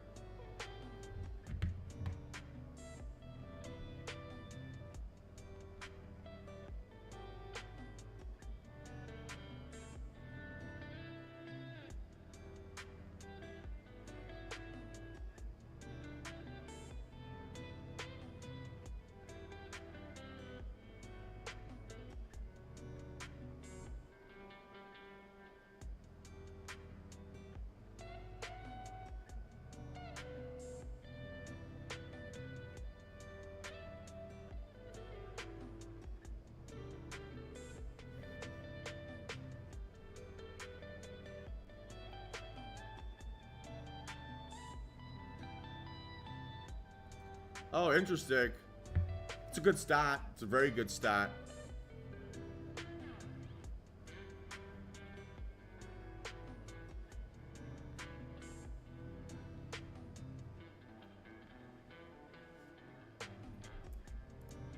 Oh my gosh.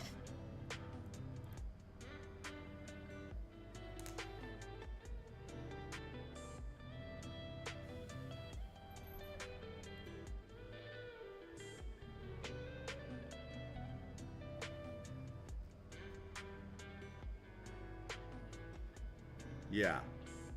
So, setting up as a day of consolidation slash a day of chop. Very challenging to feel like there's an edge here. So that's okay. It happens.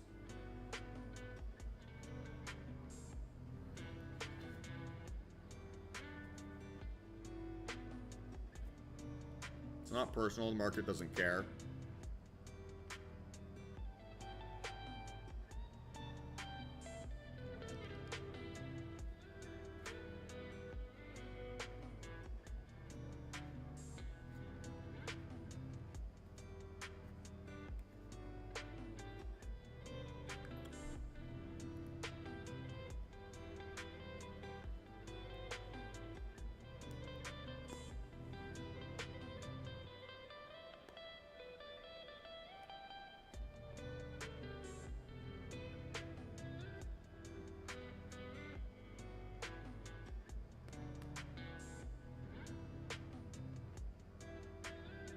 What was that entry chance, Rod? What was it? What was the price?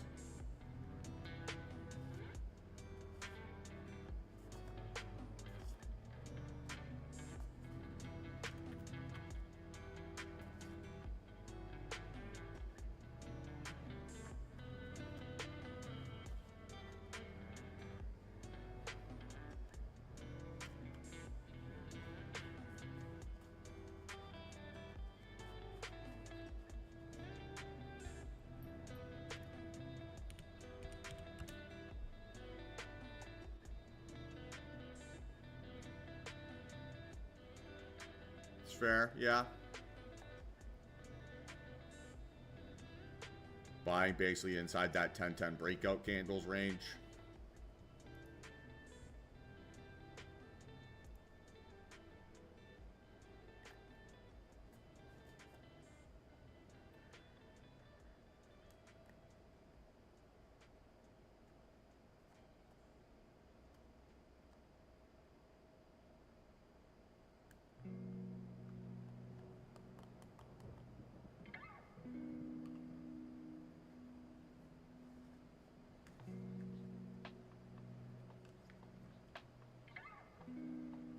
What's your average price long?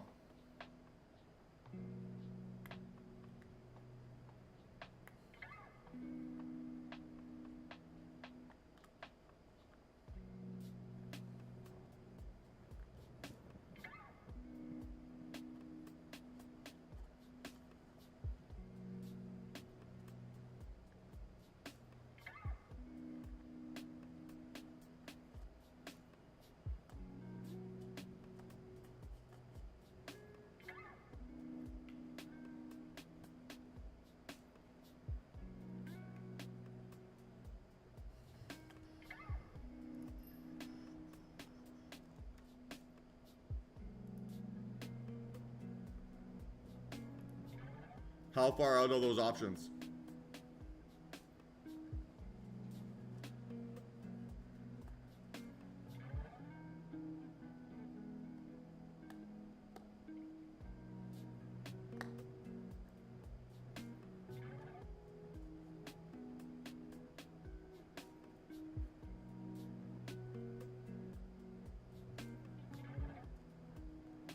I know, but what's their expiration?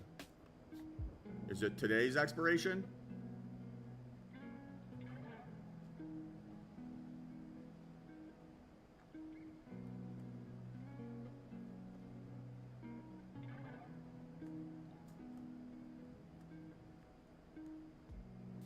Alright, just be careful with that time decay. It's going to get nasty if it's going to keep chopping like this.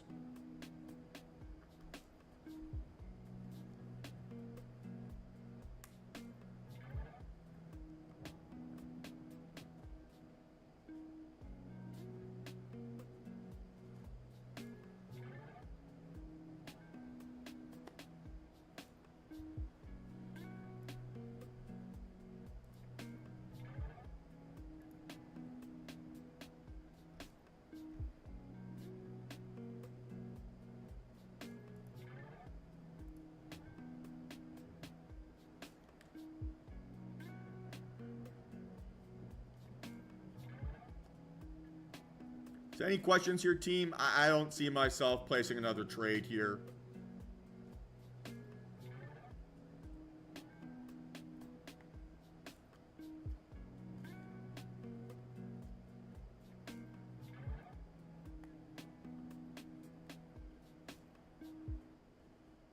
Yeah, you too, Mike. Have yourself a great day, man.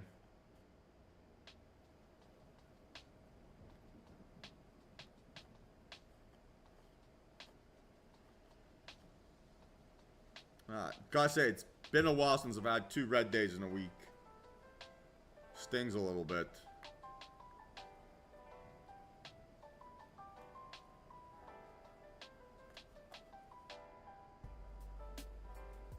No, no, sir. Not every day is going to be. You need a lot of market cooperation.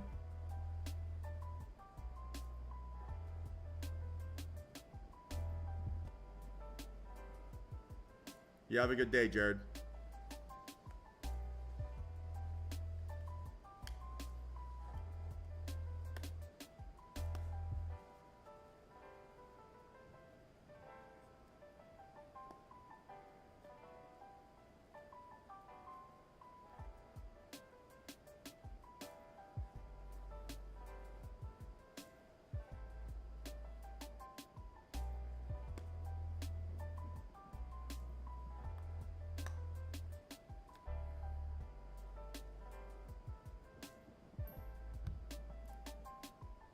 Last thing I'm looking at here is maybe on this 10-min again. But I don't think I'm going to get the outlier. Yeah, that's it, Dwayne. We lost in control. We lost small again. So it happens. It's not personal. Followed our plan. Stuck to the rules. So there are worse things in life to happen. It feels like shit sometimes, but that's all part of the game, unfortunately.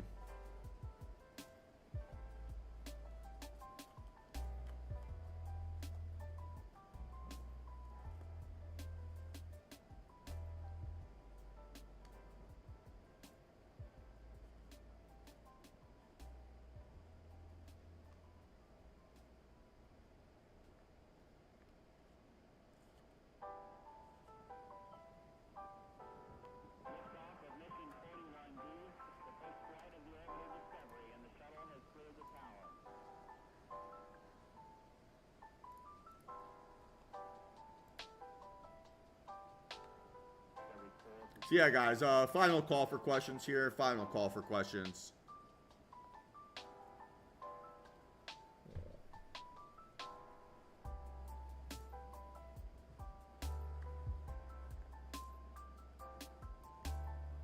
Yeah, you too, David. Have a great time, or a great day, man.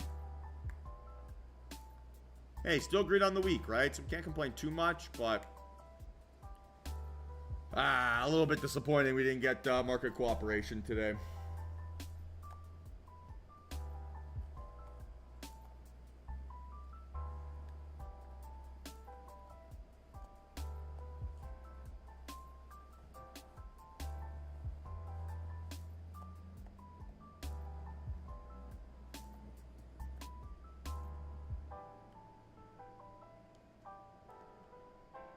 No worries, Hansel. Have a great day.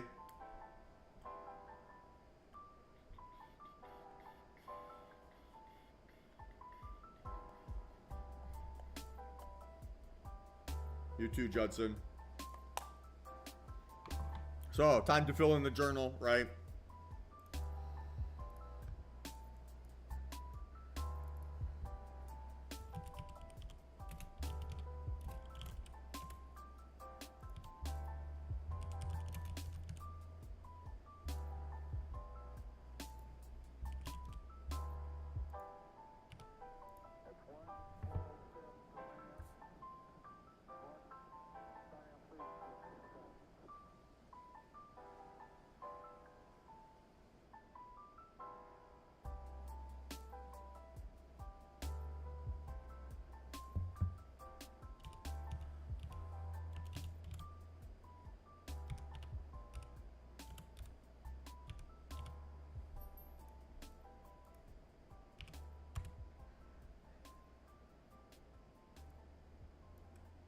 So yeah, put $1,000 on the week here, give or take. A bit annoying.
Huh. Well done, Rod, if you're still in this, man. Well done.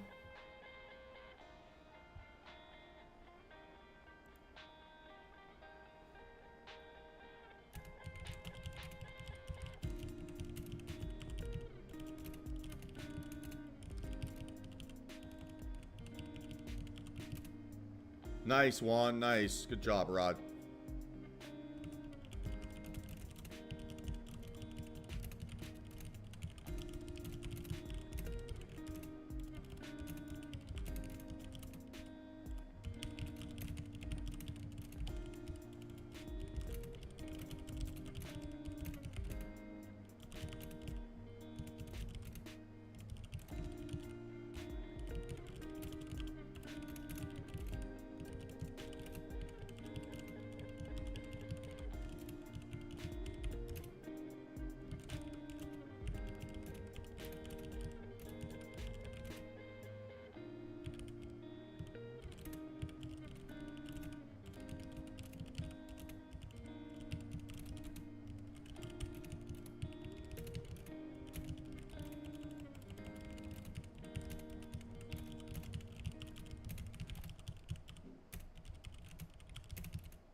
And it rejects just as fast. So, yeah, that's same shit that we've seen all day. I'm not going to put up with any more of that.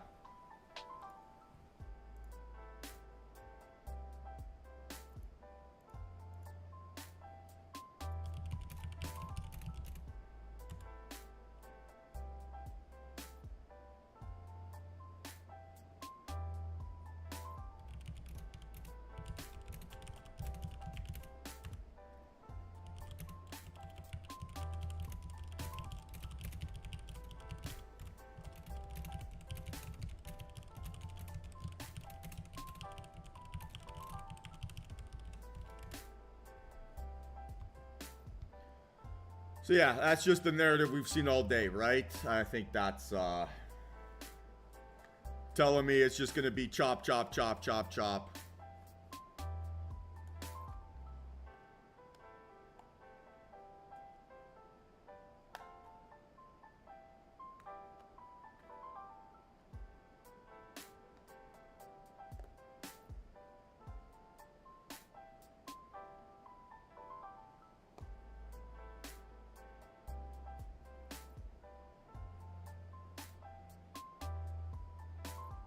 Yeah, 100%, Rod, 100%.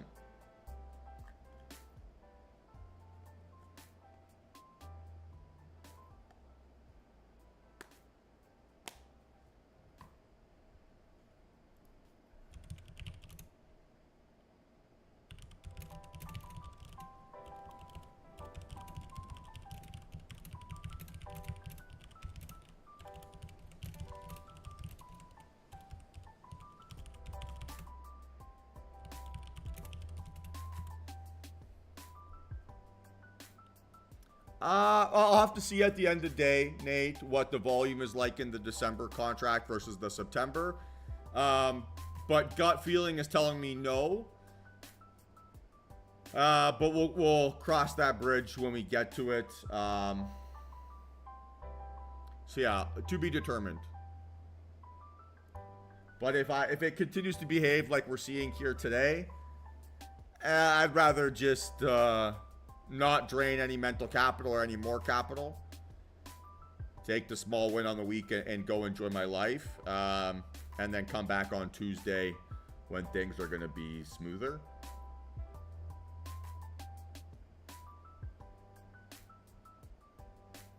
So like streaming for the sake of streaming is good, but I don't know. I think having a few beers with Sunday night or Thursday night football might be a better way to end the week than trading tomorrow.